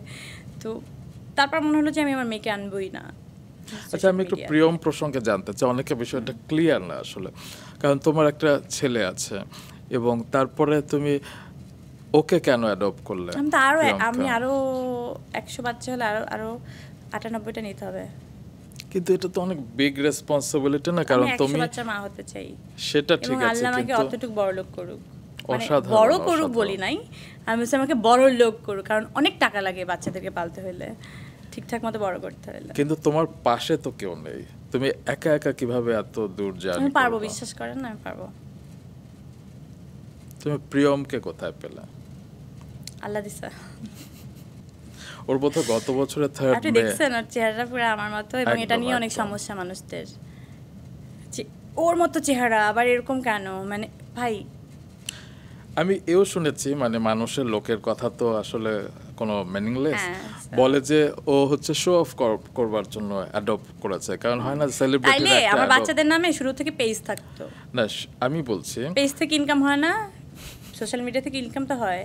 ইউটিউবে চ্যানেল থাকতো, সাহিম মোহাম্মদ পুণ্য, সাফিরা সুলতানা প্রিয়ম, কই যেটা ওদের নামে অনেকে তো করে। পেজ নাই, কেন কেন করি নাই? আর তুমি যে শো অফের জন্য করো না, সেটা আমি কিছু কিছু সাক্ষী আমি দেখেছি অনেক কিছুদিন নায়িকারা তো আগে। করছে ভাই, আমাদের ইন্ডাস্ট্রি তো করছে অনেক, মানে স্টাবলিশ, মানে তারকারা, আসলে তারকা খ্যাতি যাদেরকে বলা হয়, তারা তো সবাই বাচ্চাদের নামে পেজ আছে। তো আমি সেটাকে বলি নাই যে সেটা আসলে অনেক খারাপ কিছু, করতেই পারে, কিন্তু আমার ব্যক্তিগতটা চয়েস আছে না, যে আমি আসলে কি করব। অবশ্যই। এবং ওরা আসলে এটাতে কতটুকু ইউজ টু হবে, ওরা আসলে বড় হয়ে এটা কি চায় না সেটা তো আমি জানি না। তো ওদের নামে পেজ খুলে বসে থাকবো? মানে আমার কাছে স্টুপিড লাগে ব্যাপারটা, মানে আমার নিজের লাগে, মানে অন্যদেরকে আমি কিছু বলি নাই। তো তুমি দুজনকেই এত সমানভাবে আদর করো এবং এত সমানভাবে কেয়ার করো, সেটা দেখলে কিন্তু খুব ভালো লাগে। কিছুদিন আগে পূর্ণর জন্মদিন ছিল, 10 আগস্ট বোধহয়, 10 আগস্ট না? এবং সেই সময় তুমি পূর্ণ এবং প্রিয়ম দুজনকেই সম্মান জানাতে কেন চেয়েছো। বললাম এটা একটু বলি, কারণ এর আগে যখন আমার মেয়ের বার্থডে ছিল তখন আমার খুব ঘরোয়াভাবে আমার করতে হয়েছিল, কারণ অনেক বিশাল করে একটা আয়োজন ছিল। যে আয়োজনটা আপনি একটু হলেও দেখতে পাচ্ছিলেন যে দুটো থিম ছিল আমাদের এবার। একদম। একটা ছিল মুন থিম, একটা ছিল রোজ থিম। তো রোজ থিমটাতে আমি আসলে আমার মেয়েকে ওভাবে দেখতে চেয়েছিলাম যে প্রথম বার্থডে ওর অনেক ঘটা করে হবে, যেহেতু ছেলে বার্থডে আমি এরকমভাবেই করেছি, তো মেয়ের বার্থডে কেন নয়। তো ওরকম যখন আমি প্ল্যান করলাম তখন ওর পক্স আচ্ছা, দেখা দিল, ওর সারা গায়ে পক্স এবং গালের মধ্যে একটা স্পটও রয়ে গেছে, ওর হয়তো চলে যাবে। তখন তো আসলে সম্ভব না। তো এই ব্যাপারটা কি আমি আসলে পাবলিককে জানাবো যে আমার মেয়ের তো পক্স হচ্ছে জানেন, এই জন্য কিন্তু আমি বার্থডে করতে পারছি না? এটা নিয়েও আমাকে অনেক কথা শুনতে হলো যে ছেলের বার্থডে এত ঘটা করে করছে, মেয়ের বার্থডে তো কোনো খবর নেই। Do you care this comments? No, but আমার সামহাও তো আসলে কষ্ট লাগে যে মানুষকে আসলে আমি কী করে জানাই যে ভাই আমার মেয়ের পক্স। তবে আমি পার্টির একটি বিষয় উল্লেখ করতেই চাই। সবাই এলো, তুমি এলে, পূর্ণ সেও এলো, কি জানি করবেন আমি জানি না। কিন্তু হঠাৎ করে তুমি অস্থির হয়ে গেলে কারণ প্রিয়ম কাঁদছে এবং হ্যাঁ, তুমি প্রিয়ম- সবাইকে বললে সবাই একটু বসেন, আমার মেয়েটা কাঁদছে, আমার মেয়েটাকে একটু ঠান্ডা করে আসি এবং মেয়েটাকে একটু খাইয়ে আসি। তুমি মেয়েকে নিয়ে ছুটে চললে ওপরে। এই যে ভালোবাসাটা, এটা কিন্তু আমাদেরকে স্পর্শ করেছে। না আসলে বাবু তো হচ্ছে, বাবু তো দুইটা, একটা বড় বাবু একটা ছোটো বাবু বললে মানে সব কনফিউজ হয়ে যায়। তো মেয়ে কখনোই হচ্ছে এত ক্রাউড দেখেনি, ও মানুষের মধ্যে যে ইউজ টু না, অনেক আননোন মানুষ দেখে ইউজ টু না। ও না ক্র্যাঙ্কি হয়েছিল শুরু থেকে। তো আমি দুদিন আগে যখন ফ্লোরে কাজ চলছিল, দুদিন আগেই কিন্তু ওকে নিয়ে বের হওয়া শুরু করলাম। তাও মানে হয় না হঠাৎ করে আপনি কাউকে ইউজ টু করতে পারবেন না, Right. তারপরও যতটুকু পারা যায় আমি ট্রাই করছিলাম যে ওই একটা সময় একটা মেমোরিজ তো ধরে রাখি যে তুই বাবা বড় হয়ে তো দেখতে পারবি। অবশ্যই, এবং এত ভালো লেগেছে ওদেরকে দেখে।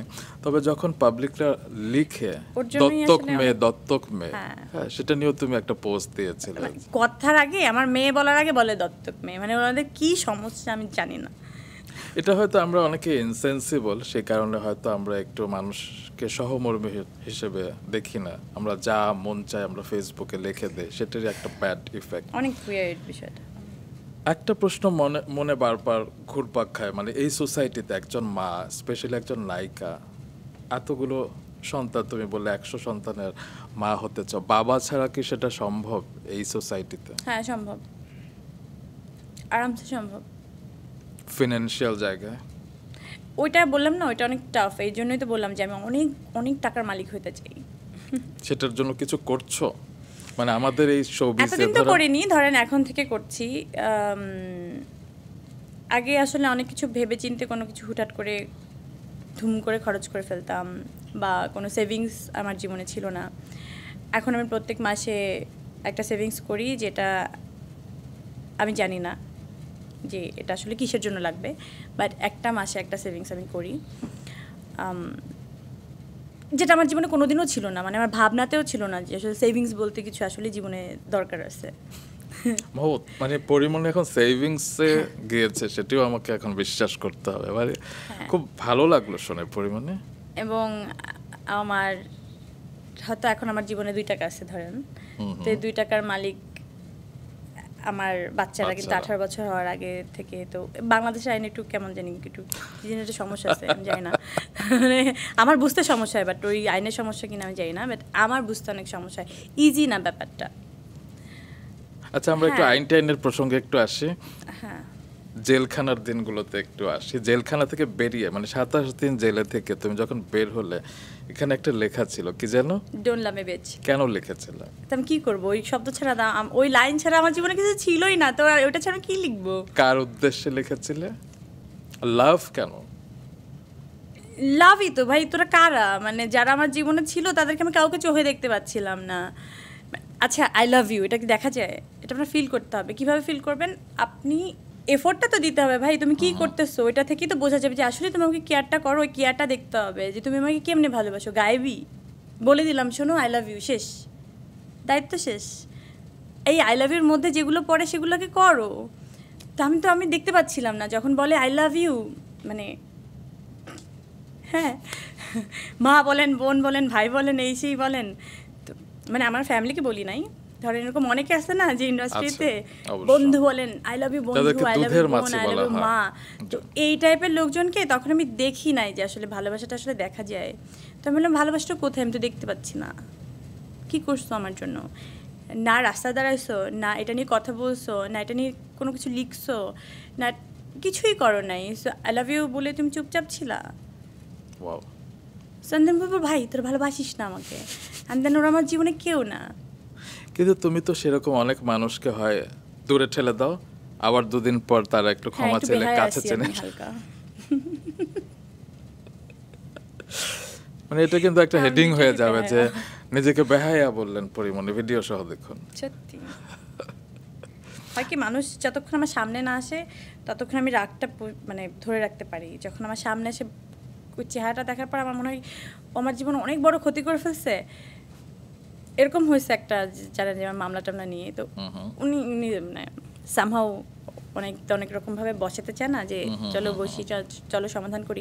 আমি জানি আমি সামনাসামনি হয়তো ওই ফেসটা দেখতে পারবো না, তো এমন একটা ফেস করে রাখবে যেটাতে আমি হয়তো সামহাও ওটার মধ্যে আমি গলে যেতে পারি যে না, ও যেটা করতে চাচ্ছে ওটার মধ্যে আমি গলে গেছি। দেন আমি ভয়ে আসলে ওটা করি না। আমি সামনাসামনি যাওয়ার পরে আমি আসলে গলে যাই। অ্যান্ড দেন কী হয়, আমি একটা মানুষের থেকে অনেক পালায় বাড়াই। এই লাস্ট একটা অ্যাওয়ার্ড শোতেও একসাথে যখন দেখছি যে না একজন মানুষ অ্যাওয়ার্ড পাচ্ছে, তো আমি ফ্লোরটা ছেড়ে দিচ্ছি যে আমারটাও নিয়ে যা, কিন্তু আমি যাই নাই। আমি অথরিটিকে যারা মানে যারা আসলে ছিল পুরো ব্যাপারটার মধ্যে তাদেরকে সরিও বলেছি যে আমি আসলে যেতে পারিনি বিকজ অফ দ্য রিজন। আমার কাছে এই ব্যক্তিগত এই ব্যাপারটা অনেক বেশি ইম্পর্ট্যান্ট, প্রফেশনাল দিক থেকেও। এই কথাগুলো তুমি কখনো বলো না, আমি আর বলি জানতে নাই। চাই যে আপনার সাথে কথা বলতে অনেক আরাম লাগতেছে, মন খুলে বলতেছি। আমি কিন্তু জানি না কে কে দেখতেছে, কে কে দেখবে, কে দেখবে না। আমি মনে হচ্ছে আপনার সাথেই কথা বলতেছি। হ্যাঁ, আমরা আড্ডা দিচ্ছি। আচ্ছা পরিমাণে রিমান্ডে কি হয়েছিল তোমার সাথে? রিমান্ড একটা ফালতু জিনিস। রিমান্ডের জিনিসপত্র সব ভাঙা চূড়ায় হ্যান ত্যান, মানুষকে ভয় দেখানোর জন্য বড় বড় করে ছবি লাগানো হয়, যেগুলো হচ্ছে মানে আমি বলছি যেগুলো চেঞ্জ করতে, এগুলো দেখে কেউ ভয় পাবে না, মানে উইয়ার্ড। হয়তো ওরা যদি কেউ মানে, কিন্তু ডিপার্টমেন্ট যদি ভাগ করতে চান তাহলে বলবো যে সিআইডি আসলে অনেক বেশি ইন্টেলিজেন্ট, তারা আসলে জেনে বুঝে শুনে ঠিকঠাক মতো কথা বলে। কিন্তু ড্যান্ডিখোর বুঝছেন না, রাস্তার মধ্যে পড়ে থাকে, ওরা হচ্ছে লাইক র্যাবে যারা ছিল ওরা মনে হয় মানে খুবই উইয়ার্ড, মানে কী কোশ্চেন করে, কী করে না করে, মনে হয় মানে প্রত্যেকটাই আসলে মানে আমার তো নেশার টোশার কী জেনের জন্য ধরছিল না, ব্লেম করা হচ্ছিল যে আমার থেকেই পাওয়া গেছে মাদক। মনে হচ্ছে ওরাই মাদক ফাদক খেয়ে বসে আছে, মানে কারো আচরণ ঠিক নাই, মানে উইয়ার্ড, মানে ও মাই গড। আমি বলছি আল্লাহ কী হয়েছে, আমার মনে হচ্ছিল ওদেরকে সেবা করা উচিত, ট্রিটমেন্ট করা উচিত, কী করবো এখন আমি।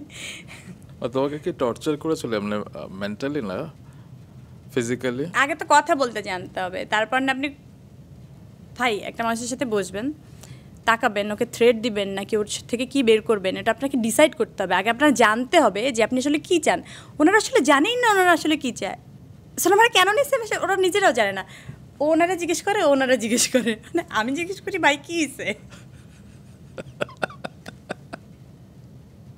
কি তাহলে কি করবো? ওনারা জিজ্ঞেস করেন, আমি আমার সামনে কেন, ওদিকে যে জিজ্ঞেস করেন।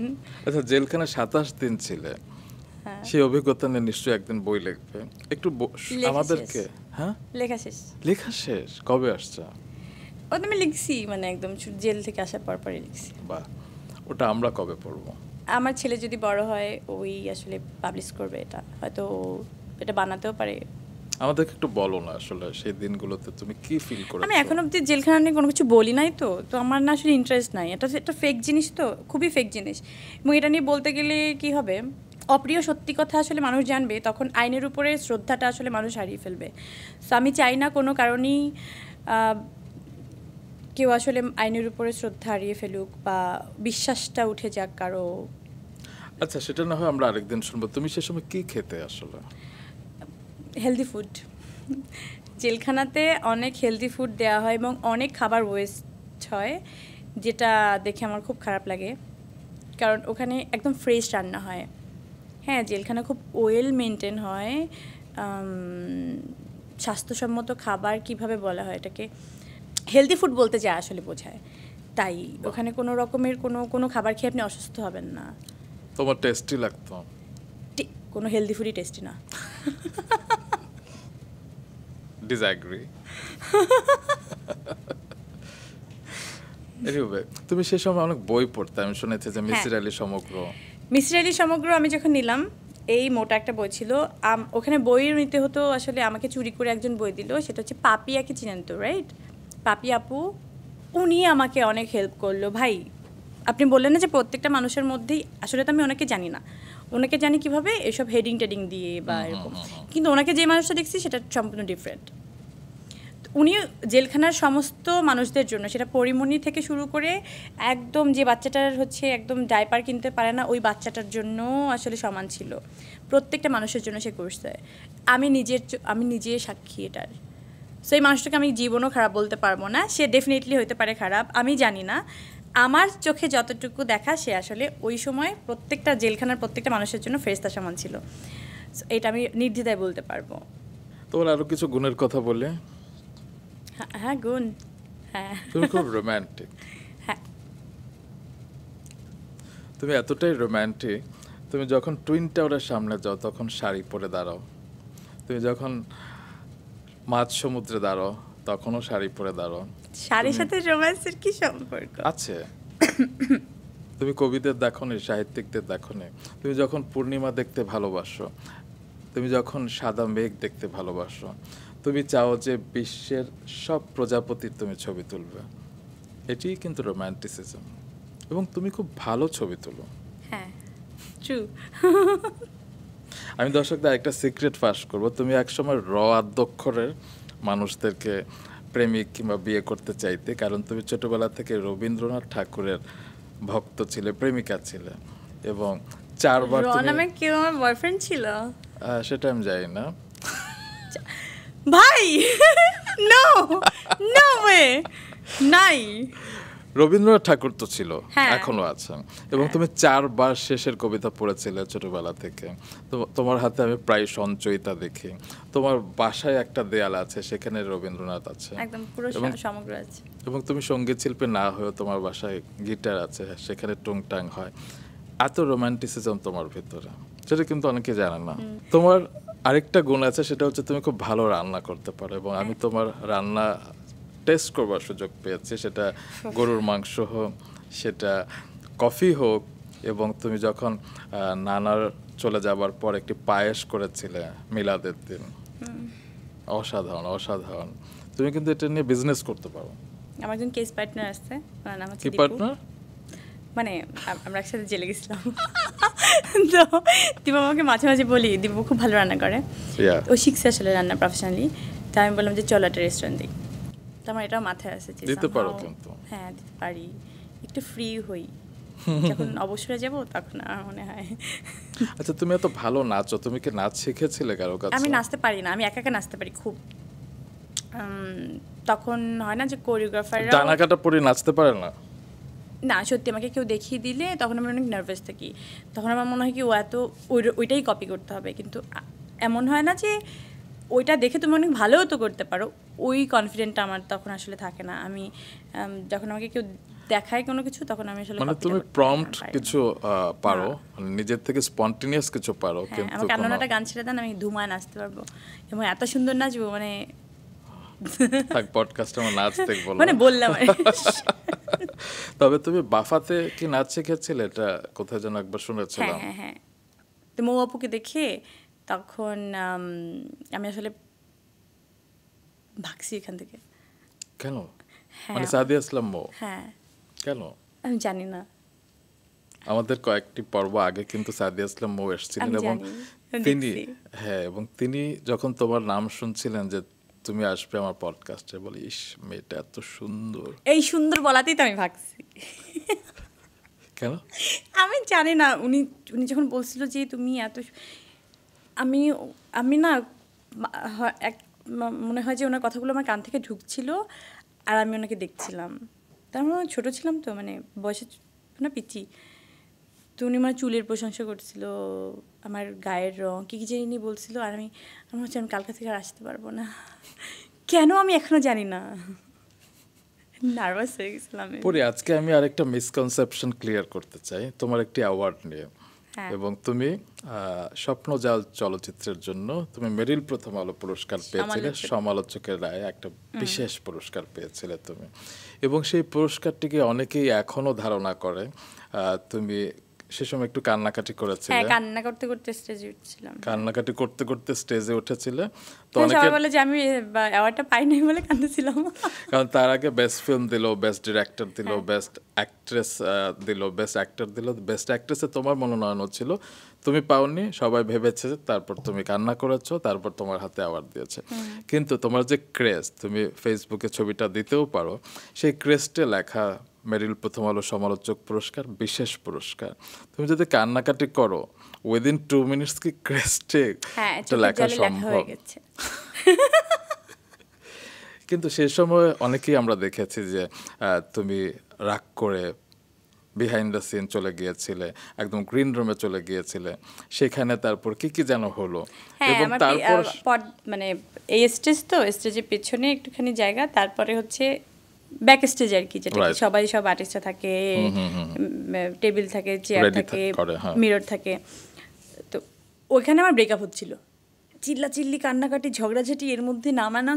এখন আমি যাবো কি করে, আমি কানবো নাকি অ্যাওয়ার্ড রিসিভ করবো, আরও চিল্লাছি, তখন আরও চিল্লাচিল্লি করতেছি। এরপরে মাঝখানে একজন কে আসলো, ওর সাথে আমার ঝগড়া হয়েছিল। আমার মনে হচ্ছে সেটা হচ্ছে মামুন ভাই, প্রথম আলো মামুন। হ্যাঁ, ওনার সাথে আমার ফাইট, মাঝখানে ফাইট মানে হচ্ছে মারামারি না আর কি। উনিও কথা বলতেছে, এই চুপ কর, তো এভাবে যাইতে হবে, কাজল ল্যাপটাচ্ছে, তোর কি ল্যাপটাচ্ছে দিচ্ছিল, হ্যাঁ তোর কিছু বলবো না, তুই এরকমই, মানে আজ না দুনিয়ার আবল তাবল হচ্ছিল। আমরা ছোটো মানুষই কেন করছিলাম জানি না, সাম হয় না ইমোশনালি কখন আপনি ধুম করে ব্রেক খান, এবং সেটা কখন যে আমি ব্রেকটা করলাম, একটু পরে আমার নাম অ্যানাউন্স হচ্ছে। এবং তারপর যে দৃশ্যটা হলো একদম সিনেমার মতো, টিস্যু দে, এভাবে টিস্যুটা নিচ্ছি, কাঁদতে কাঁদতে পুরো উঠছি, আমি উঠেছি, আবার জড়ায় ধরছি গলা, কবরের পায়ে জড়ায় ধরে বলছি কি হয়েছে বাবু, শান্ত হওয়া। উনি তো জানেন আমি এক্সাইটেড, এই জন্য কাঁদতেছি। আসলে তো না, যে আমার মাঝখানে কত কিছু হয়ে গেল। মানে এটা একটু সিনেমার মতো, লাইক তুমি পেছনে গেলে এবং তারপর যখন নাম অ্যানাউন্স হলো, আমার মনে আছে যে আমার তো জুতা খোলা, তো আমি জুতাটা হাতে নিয়ে নিয়ে উঠতেছিলাম স্টেজে, কে জানি আমাকে বলছে হাত থেকে রাখো, রাখার পরে আমি জুতাটা পরছি, পরার পরে উঠছি। এবং প্রয়াত চিত্রনায়িকা মিষ্টিমে কবরী তখন অ্যানাউন্স করলো যে বিশেষ পুরস্কার শ্রেষ্ঠ অভিনেত্রী পরিমণি, এবং ঠিক সেই মুহূর্তে তুমি দৌড়াতে দৌড়াতে দৌড়াতে ওই জায়গায় গিয়ে পৌঁছলে এবং তারপর তুমি স্টেজে উঠলে। এখনো যখন বলা হয় যে তুমি আসলে কান্নার কারণে পুরস্কারটি পেয়েছো, সবাই কান্না, ভাই প্লিজ সবাই কান্না করে দিয়েন স্টেজে পিছনে উঠে, সবাই এই পুরস্কার পেয়ে যাবেন। তবে সেদিন আমি আমাদের শ্রদ্ধেয় আফজাল হোসেন তার কাছ থেকে শুনেছি যে তিনি সেই ক্রিটিক অ্যাওয়ার্ডের জুরি বোর্ডে ছিলেন, এবং তারা চেয়েছিলেন যে তোমার পুরস্কারটাকে আলাদা করে বিশেষভাবে সম্মাননা জানাতে, এবং সে কারণেই তারা পুরস্কারটি দিয়েছিলেন। এবং এখন অনেকেই বলে যে প্রথম আলোতে যে যদি কেউ পুরস্কার পায়, তাকে আগে পারফরমেন্স করতে হয়, তারপরে আসলে পুরস্কারটা পায়।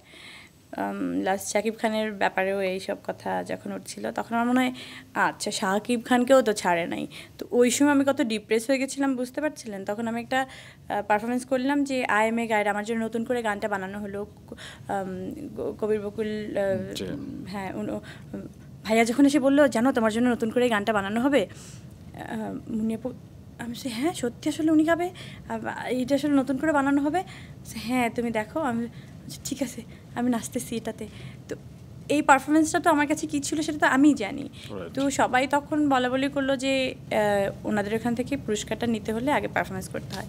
তো সেই সময় আমি অনেক ডিপ্রেস ছিলাম, মানে ভয়ঙ্কর ভাবে। সেই বছর যে বছর অ্যাওয়ার্ডটা পেলে, সেই বছর তো এই পারফরমেন্সটা ছিল না, আরেকটি বছর তুমি করেছিলে না, বাট এটার সাথে তো এত গুলিয়ে টুলিয়ে ফেলে মানুষ আমাকে এটা, আচ্ছা আচ্ছা, তখন তো আমার বয়সই ছিল না। কিন্তু এই ধারণাটা খুবই ভুল, তুমিও এখন জানো যে পারফরমেন্স করলেই অ্যাওয়ার্ড পাওয়া যায়। ভুল তো ছিলাম তখন, মানে ধরেন একটু যখন ম্যাচিউর হলাম তখন তো বুঝতে পারলাম, কিন্তু তারপরে কি হলো, কেউ তো আমাকে বুঝিয়ে দেয়নি ব্যাপারটা। এরপরে যখন শাকিব খানের ব্যাপারটা ঘটলো রিসেন্টলি, তখন সেম রিউমার আবার হলো যে না ওখানে নেচে গিয়ে স্টেজে উঠে তারপরে নিতে হয়। তো আমি ভাবলাম ভাই যারা আসলে বলার তারা শাকিব খানকে নিয়েও বলবে, ওই নিউকামার পরিমণিকে নিয়েও বলবে। অবশ্যই। তো যারা আসলে বলার কাজ তারা বলবেই, কিন্তু যারা আসলে দেখানোর কাজ তারা দেখাবে, তুমি দেখে একদম, যাও। এবং তুমি দেখিয়ে যাবে। আমি তোমার আরেক প্রেমিক নিয়ে কথা বলি, সবাই বলে শেখ সাদি তোমার বয়ফ্রেন্ড। আমার ছোট ভাই। হোয়াট? হ্যাঁ, মানে শেখ সাদি বয়ফ্রেন্ড, এটা তো শয়লাভ নিউজ ইউটিউব। ও ছোট ভাইয়ের মতো আমার। আচ্ছা, মানে ছোট ভাইয়ের প্রতি যে ধরনের প্রেম থাকা হচ্ছে। হ্যাঁ। আচ্ছা, তো তোমার এই মুহূর্তে কি তুমি সিঙ্গেল? না। Okay. You are in a relationship with? জানি না। নামটা কবে বলবে? শুনেন, আমি যদি সিঙ্গেল বলি কেউ বিশ্বাস করবে না। না, কেন করবে না? আমি নিজেই বিশ্বাস করি না। আমার সামহাও সারাক্ষণ আমার প্রেম প্রেম ফিল হয় এবং ওটা থাকা ভালো। ফিল হয় আর সম্পর্ক গড়া তো দুটো আলাদা। ফিল হওয়ার পর একটা আমি একটা জিনিস সম্পর্ক হয়। বলেছি, সম্পর্কের শেষ কি? আমি সম্পর্কের সবসময় শেষটা থেকে শুরু করতাম। মনে হতো যে না চলো বিয়ে করি, চলো সেটেল ডাউন হই, চলো এই শিখি হ্যান ত্যান। আসলে প্রেম আর সম্পর্ক সেটেল ডাউন করা এক জিনিস না।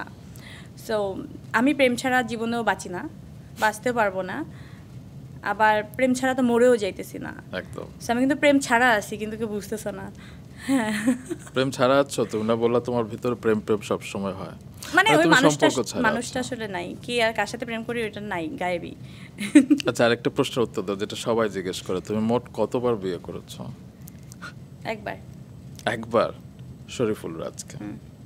বাহ। আর বাকিগুলোর কথা কেন আমরা শুনি? জানি না, ওরা মনে হয় সৎ স্বামী, যাদের সাথে ডিভোর্সটা দেখা যায় নাই। কিছুদিন আগে একজন মারা গেল, ইসমাইল বলে, তোমার হ্যাঁ। বোধহয় দুঃসম্পর্কের চাচাতো ভাই। তিনি কি তোমার স্বামী ছিলেন? হ্যাঁ, সৎ স্বামী ছিল। ওয়ার ইজ সৎ স্বামী? জানি না, একটু ক্যালকুলেশন করেন। আর তুমি কতবার বিয়ে করতে চাও? তুমি বললো ভবিষ্যতের কথা। আমার না আসলে 12টা বিয়ে করার। 12টা? হ্যাঁ, 1 ডজন বিয়ে করবো, এটা আমি ছোটোবেলা থেকে মজা করে বলতাম। এটা যে আসলে রিউমারটা আসলে এভাবে হয়ে যাবে এস্টাবলিশড, এটা আমি বুঝি নাই, তাহলে আমি কোনোদিনও বলতাম না। ট্রু। কিন্তু আমি দেখেছি যে একজন নায়ক, তুমি বললে একবারই কাবির নামে সাইন করেছো এবং সেটা একজন নায়ক, এছাড়া কোনো নায়কের সাথে তোমার প্রেম হয় না। ইভেন তুমি না। আমাদের মেগাস্টার শাকিব খানের সাথে 2টো সিনেমা করেছো, কিন্তু তার সাথেও আমি কখনো তোমার প্রেমের গুঞ্জন শুনিনি। মানে নায়কদের সাথে তোমার কি অ্যালার্জি? হ্যাঁ, সব নায়করা আমাকে নায়ক ভাবে, তাহলে প্রেমটা হবে কিভাবে? তোমাকে নায়ক ভাবে? হ্যাঁ, নায়ক বলতে কোন, ইন হোয়াট টার্মস? নায়ক মানে হচ্ছে মানে তুমি অনেক পুতু না? হ্যাঁ। মানে সোজা বাংলায় বলে দিলাম। হ্যালো, হাই, এই ব্যাপারটা নাই আর কি। সো ওরা তো এরকম ব্যাপারে থাকতে চায়। আমি একদম নিউ কামার ছিলাম না তুমি তখন। কি করো নায়কদের সাথে? আমি কিছুই করি না, আমি আমার মতো থাকি, এটা প্যারা। আচ্ছা, সিয়ামের সাথে তোমার গুঞ্জন হলো কেন? এবং সেটা নিয়ে অনেক লেখালেখি আমি হলো। চাই না, বাট বিশ্বাস করেন এই একটা মাত্র মানুষের সাথে মনে হয় আমার সব থেকে একটা কোজি রিলেশনশিপ আছে না, একদম। ওইটাকে বলা হয় মানে এবং খুব রেসপেক্টফুল রিলেশন। ওইটাই মানে নট ফ্রেন্ডশিপ, মানে এই বন্ধু হেই হ্যালো হেই কেমন আছো সেটা বাড়ি, না। ওই টাইপের না, মানে স্যাবলামি টাইপের না। হ্যাঁ, কিন্তু সারাক্ষণ যে ফোনে কথা হয়, আই কেমন আছে, ওরকমও না। কিন্তু দেখা হলে তোমাদের দুজনের চোখে আমি শ্রদ্ধার একটা ব্যাপার দেখেছি। একদমই, মানে এই ব্যাপারটার মধ্যে কি হয় যে ওনার শাশুড়ি, তারপর হচ্ছে ওর বউ, ওনারা হচ্ছে মনে হয় কি ওগুলো একটা সিয়ামের পার্ট, একদম। ওটা সিয়াম। হ্যাঁ, মানে সবগুলোকে মনে হয় যে এইটাই সব মিলিয়ে একটা সিয়াম, সেটাই, সিয়াম আলাদা আপন করে করতে নিতে পারি না চায় আমি। তো এই ব্যাপারটাকে ওন করা খুব সহজ? একদম। মোটেও না। তো এই জায়গাটা নিয়ে যখন কেউ কথা বলে তো কতটুকু আসলে লেম হলে কথাগুলো বলে, মানে আপনি বুঝতেছেন, এবং কে বলছে আপনি তো জানেন, তো নামটা না বললাম। অবশ্যই অবশ্যই সে নামটা না যাই। তবে হয় না যে আমরা যে নায়ককে নিয়ে শুনেছি, এবং সেই নায়কের কথা কিন্তু আমি তোমার মাথায় ঢুকিয়েছিলাম প্রথম, শরীফুল রাজ। হ্যাঁ, তুমি একটা সিনেমায় সাইন করেছিলে এবং সেটা অনেকদিন ঝুলেছিল। তারপর সেটা যখন রিভাইভ হবে, তুমি আমাকে বলেছিলে ভাইয়া স্ক্রিপ্টটাকে একটু দেখে দিবেন। আমি বলেছি যে আচ্ছা এই নায়কটা চেঞ্জ করা যায় না, কারণ এখন তো যুগ পাল্টেছে। তুমি যখন সাইন করেছিলে তখন হয়তো এই নায়কের একটা ডিমান্ড ছিল, কিংবা কিন্তু এখন কি আরেক নায়ক হতে পারে না? তুমি বলেছিলে কে? আমি তখন বলেছিলাম শরীফুল রাজ। তুমি বলেছিলে ওকে কেমন, মানে কাজ করে ভালো? আমি বললো হ্যাঁ, তুমি এই ছবিটি দেখো না, সেই ছবিটি দেখো না। নরেটরের কথা আপনি বলছিলেন তো। তখন আমি তোমাকে সাজেস্ট করলাম। এক বছর 2 বছর পরে দেখলাম তোমাদের রিলেশন, হ্যাঁ হুট করে বিয়ে, এবং বিয়ের খবরটি আমরা পেলাম যখন তুমি কনসিভ করেছিলে করলাম, সেই বিষয়টি। তোমার কি মনে হয় যে বিয়েটা ভুল ছিল? না, আমার জীবন কিছুই ভুল না, সব কিছু একটা অভিজ্ঞতা। আমার মনে হয় তুমি এই কারণে ভুল বলছো না, কারণ তোমার সাথে এখন পূর্ণ আছে। না না, ও না থাকলেও বল, তাহলে অন্য এক্সের নিয়ে কেন বলি না? আমরা কিন্তু সব থেকে আফসোস কি জানেন, ধরেন আমার সাথে কোনো এক্সের ওই মোমেন্টটা আসে নাই যেটা কিনা অনেক ধরেন গালাগালি পর্যায়ে চলে যায়, যে গালিটা আসলে আপনার চরিত্রের উপরে যাবে, খুব ভেতরে যেয়ে লাগবে এবং আত্মসম্মানে লাগবে, একটা করে গালি থাকে না এরকম করে, একদম। সেটা হতে পারে তুই অথবা কোনো গালি না। হ্যাঁ ব্যক্তিত্বে একটা আঘাত। হ্যাঁ, তো ওই রকম আমার সাথে কোনো এক্সেরই আসলে ওই পর্যায়ে যায় নাই। যখন আমার মনে হয়েছে না, বা ওই ওই পক্ষটারও মনে হয়েছে না এটা আসলে আগাবে না, তো আমরা দুজনেই খুব টাফ ছিল, ডেফিনেট এটা কঠিন। তুমি কি সংসারটা ধরে রাখতে চেয়েছিলে? পরে বলি।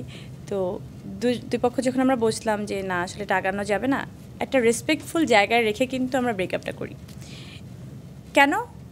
হয়তো কোথাও দেখা হবে, হয়তো কোথাও দেখা হবে না, কিন্তু কখনো কোথাও ওই নামটা উঠলে এমন একটা কথা আসলে ধুম করে ফ্রেন্ড সার্কেলের মধ্যে থেকে উঠে চলে যাব এরকম না, যেন সহনশীল একটা জায়গায় থাকে।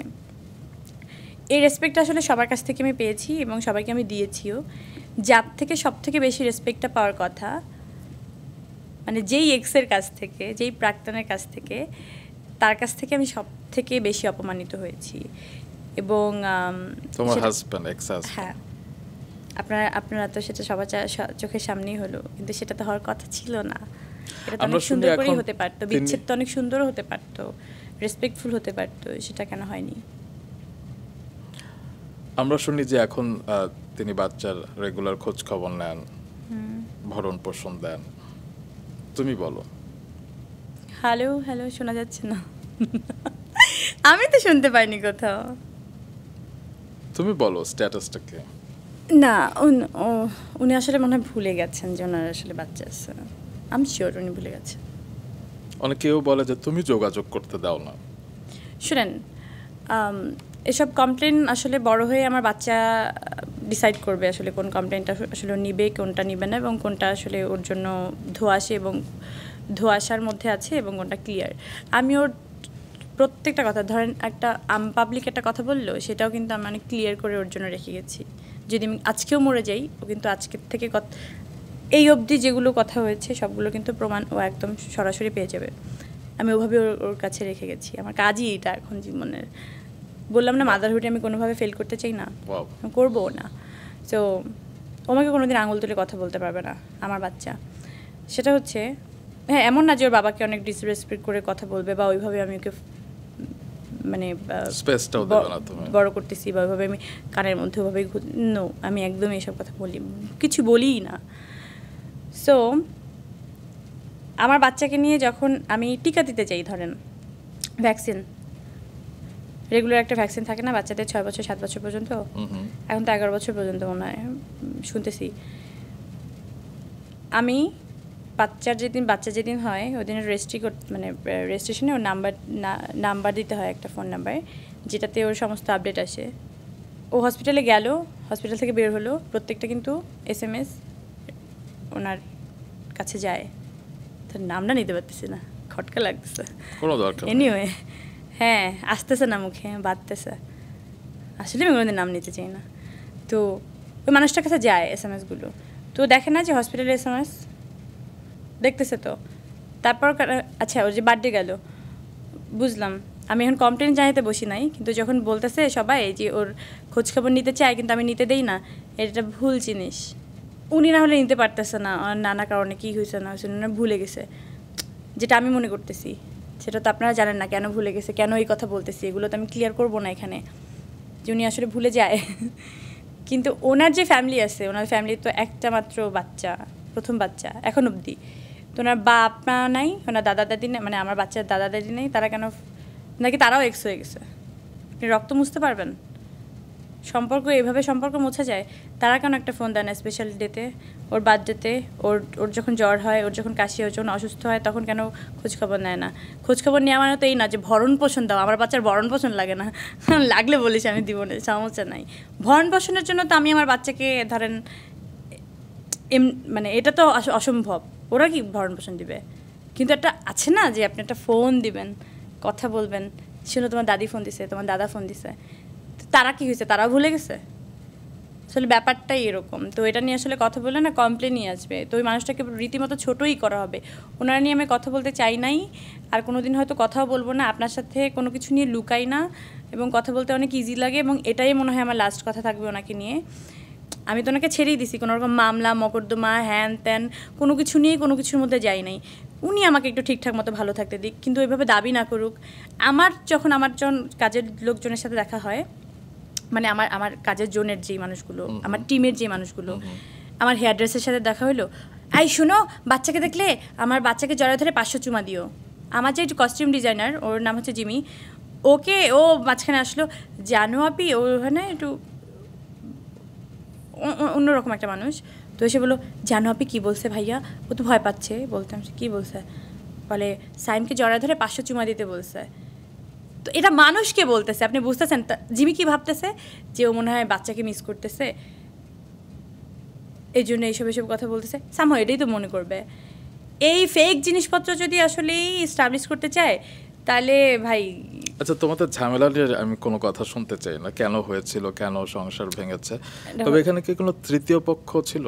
না, মানে সেটা শুধুই মাত্র তোমাদের মধ্যে আন্ডারস্ট্যান্ডিং এর একটা ঝামেলা আর কি। হ্যাঁ, তুমি তো তোমার দিক থেকে চেষ্টা করেছো, তিনি চেষ্টা করেননি?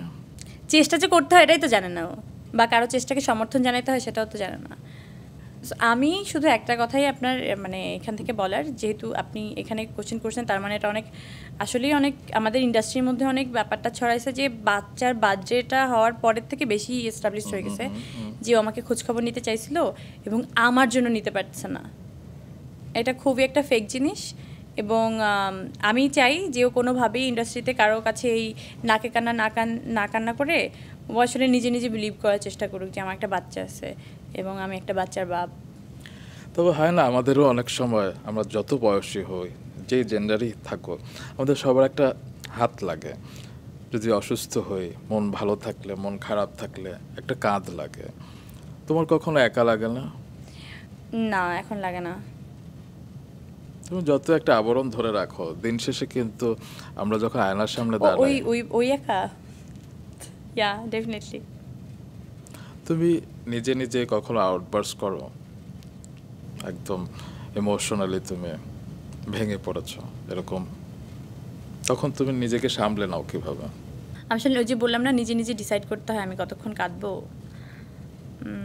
কারণ আমি যখন বাথরুমে কান্না করি, কেউ তো আসলে আমার পাশ মানে আমার বেডরুম থেকে এসে কান পেতে শুনবে না যে আমি কান্না করছি, এবং একটা সময় নক করবে যে বের হও। সো আমি নিজেকে নিজে নক করি, কতক্ষণ কানবা, বের হও। আমি একটু তোমার বাবা মার প্রসঙ্গে আসি।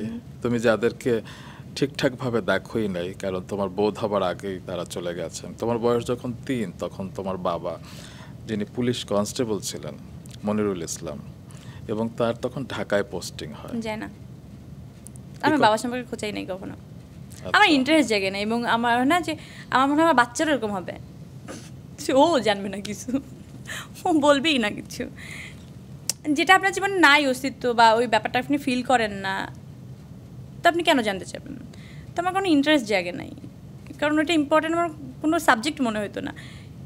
না, এরকম না যে আমি বাবাকে অনেক হেট করি বা ওই সম্পর্কে আমাকে কেউ কিছু লুকায় রাখছে, ওরকম না। বাট আমি এত আদর পাইছি আমার নানার থেকে, আমার নানির থেকে। বাবা মাটা হচ্ছে আমার নানা এবং নানি, এর বাইরে অন্য কিছু আমি চিন্তা করতে পারতাম না। এর বাইরে মনে হবে যে শোনো না, বাবার নামে কেউ আছে, শোনো না মা নামে কেউ আছে, ওই সম্পর্কে একটু বলো।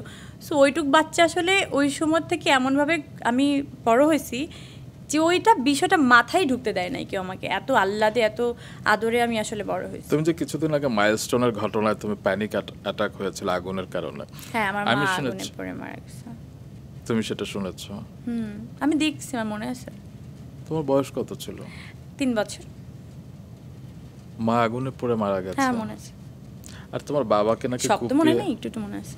বাবাকে কি কুপিয়ে হত্যা করা হয়েছিল এরকম? আমি জানি না, জখম ছিল। হ্যাঁ যাই হোক, তুমি যেটা বলছিলে তোমার নানা নানি ছিল তোমার বাবা মার মতো, এবং তুমি নানার জন্য কি করেছো সেটা তো পুরো বাংলাদেশ দেখেছে সব সময়, এবং তোমার প্রত্যেকটি জন্মদিনে তিনি থাকতেন মধ্যমণি হয়ে। এই জন্য তার জন্মদিন হয় না আমার। আমি কেক কাটতে পারি না ওনাকে ছাড়া। এবং তুমি আমাকে একটা কথা বলছিলে, তোমার জন্মদিন 24 অক্টোবর, এবং তিনি মারা গেছেন হচ্ছে 24 নভেম্বর 2023। 24 তারিখে গেল বলেন। এবং সেই কারণে তোমার জন্য 24 তারিখটা আর হ্যাঁ। কখনো আনন্দের হবে না, কারণ তোমার নানা তিনি শতবর্ষী ছিলেন, এবং শামসুল হক গাজী তিনি তোমাদের সেখানকার স্কুলে প্রধান শিক্ষক ছিলেন। আমি দেখেছি তুমি কত নানা অন্তপ্রাণ, এবং তুমি একবার স্ফুলিঙ্গর একটা প্রেস মিট ছিল এবং একটা অভিজাত ক্লাবে সেটি হচ্ছিল, তুমি ডায়াসে বসা, হঠাৎ করে তুমি খবর পেলে যে নানা একটু অসুস্থ, তুমি সব কিছু ছেড়ে ছুড়ে আমি একটু আসছি বাসায় চলে গেলে, কারণ নানা অসুস্থ। নানাকে ঠিকঠাকভাবে শুইয়ে নানার টেক কেয়ার করে তারপর আবার তুমি ফিরে এসেছিলে। এই গল্পগুলো কিন্তু কেউ জানে না। দেখেন আমি বারবার কিন্তু আসতে পারবো, আমার নানা যে চলে গেল তো ওনার কাছে কি আমি যেতে পারবো? পারবো না। তো এই যে বলে যে তুমি, অন্যরা সবাই তো অনেক কাজ করে, বাচ্চা ছোট থাকলে তুমি কেন কাজ করতে পারতেছো না?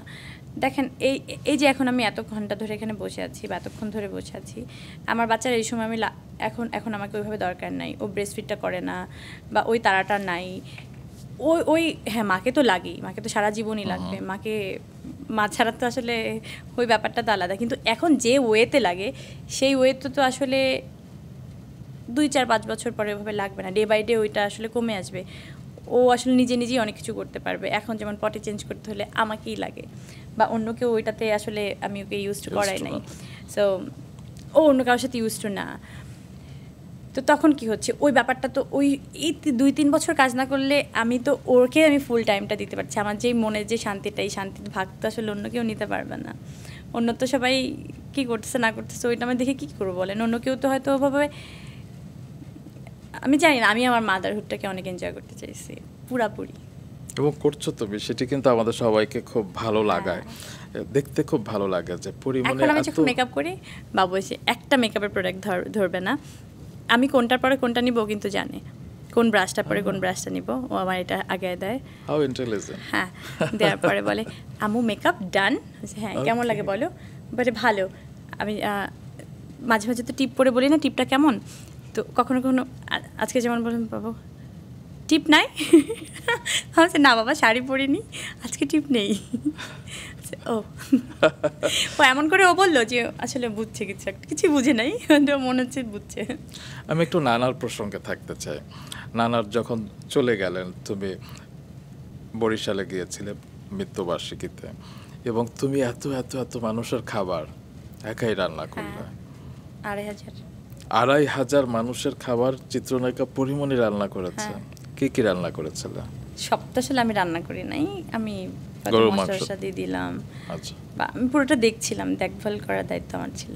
তবে যখন মিলাদটা হলো না, নানা চলে যাবার পর তুমি একটা পায়েস করেছিলে এবং সবাইকে গ্লাসে গ্লাসে করে দিচ্ছিলে, এবং হঠাৎ করে আমাকে দিলে, এবং তারপর তোমার মনে হলো ঢাকার বাসায় ছিল, কিন্তু আমি বরিশালেও রান্না করছিলাম, পুরো ড্যাকি এত বড় বড় মনে আছে যে মাটির যে ইট দিয়ে চুলা টুলা বানানো অনেক বড় করে রান্না করা হয়েছিল, ওইটাতেও আমি পুরোপুরি সব কিছু চিনি থেকে শুরু করে সব কিছু আমি দিয়েছিলাম। অসাধারণ, এবং সেই টেস্ট কিন্তু এখন আমার মুখে লেগে আছে। আবেগ দিয়ে কিছু করলে আসলে সব কিছুই ভালো হয়, এবং ওখানে যারা ছিল সবাই খুব তৃপ্তি ভরে সেটা খেয়েছে এবং নানার জন্য দোয়া করেছে। তুমি যখন নানার সামনে গিয়ে এখন দাঁড়াও, কি কথা বলো? কিছু না, জিজ্ঞেস করি কেমন আছো, এবং অনেক অভিমান হয়, যা যা করতাম তাই করি। আমার মনে হয় না সে আমার সাথে নাই, আমার মনে আছে আমার সাথে আছে। তারপর মিস করো না তার একটা স্পর্শ কিংবা তার কোনো কথা, সে কোনো হয়তো কথা বলছে না? আমি তাকে ভুলতেই পারি না, তাকে মিস কেমনি করবো, মানে তাকে ভুলতে হবে, তাকে ভুলতে পারি না 1 সেকেন্ডের জন্য। আর মনে আছে আমি প্রথম ডাক্তার কাছে গেছি তার একটু ভুলতে চাই, এর জন্য কোনো মেডিসিন আছে? আমার আমার আসলে নানুভের ব্যাপারটা অনেক, হ্যাঁ অনেক সুন্দর আমার জন্য, কিন্তু অনেক পেইনফুলও। আমি মনে করতে চাই না, কিন্তু সামহাও মন থেকে সরাইতেই পারি না। সেটা তুমি পারবে না, কারণ তোমার নানাই ছিল তোমার বাবা, নানাই ছিল মা, নানাই ছিল নানা, নানাই ছিল সব। এবং তিনি ছিলেন তোমার কিছুটা বাচ্চার মতো, তুমি এত টেক কেয়ার করতে, যতবার হসপিটালে ছিল তুমি প্যানিক হয়ে সারাক্ষণ হসপিটালে থাকতে। এবং আমার মনে আছে একদিকে বাবু ছোট, আমার এত বড় একটা ধকল গেল আমার জীবন থেকে আফটার ডিভোর্স। দু রুমে দুজন, একটা একটা দুইটাই কেউ হাঁটতে পারে না তখন। এক রুমে আমার নানা, এই করিডোর, এই একটা হচ্ছে দরজা, এই একটা দরজা, সামনাসামনি দরজা, করিডোরটা এরকম। তো আমি করিডোরের মাঝখানে একটা সময় হাতে গ্লাভস পরে এরকম করে দাঁড়িয়ে আছি, আমি জানি না আমি কী করবো। একদিকে নানু ভাই টয়লেট পরিষ্কার করতে হচ্ছে, একদিকে বাবু ডায়পার চেঞ্জ করতে হচ্ছে, সেম একই টাইমে একই জিনিস। এবং চেঞ্জ করে এসে দাঁড়ালাম, আবার নানু ভাই টয়লেট পরিষ্কার করতে হবে। তো আমার হচ্ছে আমি হাতের গ্লাভসটা চেঞ্জ করতে পারলাম না। এর মধ্যে আমি একটা সময় ভাবলাম যে ওয়াও, জীবন আসলে সুন্দর, চলো এনজয়, লাইফটা এনজয় করো, চলো চলো। তো এই মানুষটির জন্য আমি একটা হাততালি দিতে চাই, কারণ যার একটা শিশুর মতো মন রয়েছে, একটা সরল মন রয়েছে, যে বাচ্চাদের জন্য, যে বয়স্কদের জন্য, যে নিঃস্বর জন্য, যে গরিবের জন্য, যে নারীদের জন্য, মায়েদের জন্য এত কিছু ভাবে, এত কিছু করে, তাকে আমি সালাম জানাতে চাই। কারণ প্রত্যেকটা মানুষের ভিতরে ভালো খারাপ সব সত্তাই আছে, পরিমণের ভিতরেও আছে। হ্যাঁ, আমি প্রচন্ড রকম আছি, কিন্তু ভালো সত্তাগুলো এত ভালো, সেগুলো কিন্তু আমাদের মুগ্ধ করে। পরি একটা পডকাস্টে আসলে সব টপিক চলে আসা সম্ভব নয়, কারণ আমি বলছিলাম যে আমাকে নিয়ে সিরিয়াল বানাইতে হবে। তবে আজকে যেসব কথা হলো আমি অবশ্যই মনে রাখবো, এবং আমাদের দর্শক শ্রোতা অনেক দিন মনে রাখবে এবং অনুধাবন করবে একজন পরিমণি আসলে কত বড় মনে। আমি অনেক কিছু মেপে টেপে বলি নাই যে কোথায় কি বলতে হবে, কিভাবে কি বলতে হবে, কিন্তু আমি অনেক মন খুলে কথা বলছি, আমি অনেক শান্তি পাইছি কথা বলে। Thank you. কেমন লাগলো? আমাদের সব ঠিকঠাক ছিল? আমি জানি না, কিন্তু আমার খালি মনে হয়েছে যে আমি কোনো শোতে বসে যেভাবে মেপে মেপে কথা বলতে হয়, আমার একটা সময় আমি অনেক ডিসাইড করছি যে আসলে মেপে মেপে কতক্ষণ। একটা সময় কি মনে হবে যে যখন তোমাকে নিয়ে আসলে কেউ কথা বলবে তোমার অবর্তমানে, আমি যখন থাকবো না, তখন কি ফেক জিনিসপত্র নিয়েই তোমাকে রিসার্চ করা হবে, নাকি মনে হবে যে না পড়ি আসলে এরকম। তো আমি আসলে যেরকম ওরকমই আসলে দেখাতে চাই, এবং কোনো কারণে এই যে মেপে হাসা, মেপে কথা বলা, ওই মাপার মধ্যে আসলে আমি থাকতে চাই না। আমার মনে হয় যে প্রত্যেকটা মানুষের নিজস্ব একটা ব্যাপার থাকে, ওই ব্যাপারটার মধ্যে থেকেই আমি আসলে বিচলন করতে চাই। এবং সেই কারণে পরিমণি অনেকের থেকে আলাদা, সেই কারণে পরিমণি আমাদের এত প্রিয়, কারণ সে হচ্ছে দ্য অরিজিনাল। Thank you. আমি একটু দর্শকদের থেকে বিদায় নিয়ে নিই। সখী ভাবনা কাহারে বলে, সখী যাতনা কাহারে বলে, তোমরা যে বলো দিবস রজনী ভালোবাসা ভালোবাসা, সখী ভালোবাসা কারে কয়, সে কি কেবলই যাতনাময়? কবিগুরু রবীন্দ্রনাথ ঠাকুরের মতো আমরাও বুঝতে পারি যখন চিত্রনায়িকা পরিমণিকে দেখি সর্বাঙ্গে ভালোবাসা জড়িয়ে জীবনের জয়গান করতে। এই ভালোবাসায় যন্ত্রণা আছে, পূর্ণতা আছে, আছে মুগ্ধতা। হ্যাঁ দর্শক, আরও একবার মুগ্ধ হলাম পরিমণির সান্নিধ্যে। নিশ্চয়ই আপনাদেরও ভালো লেগেছে আমাদের আজকের পডকাস্ট। সম্পূর্ণ ভার্সনটি দেখতে চাইলে দেরি না করে ভিজিট করুন মাছরাঙা প্রোগ্রাম এবং রেডিও দিনরাত 93.6 FM এর ইউটিউব চ্যানেলে। কমেন্ট বক্সে আপনাদের মন্তব্য জানাতে ভুলবেন না কিন্তু। সো আজ বিদায়, আগামী শনিবার রাত 9টায় যেন দেখা পাই। ভালো থাকবেন।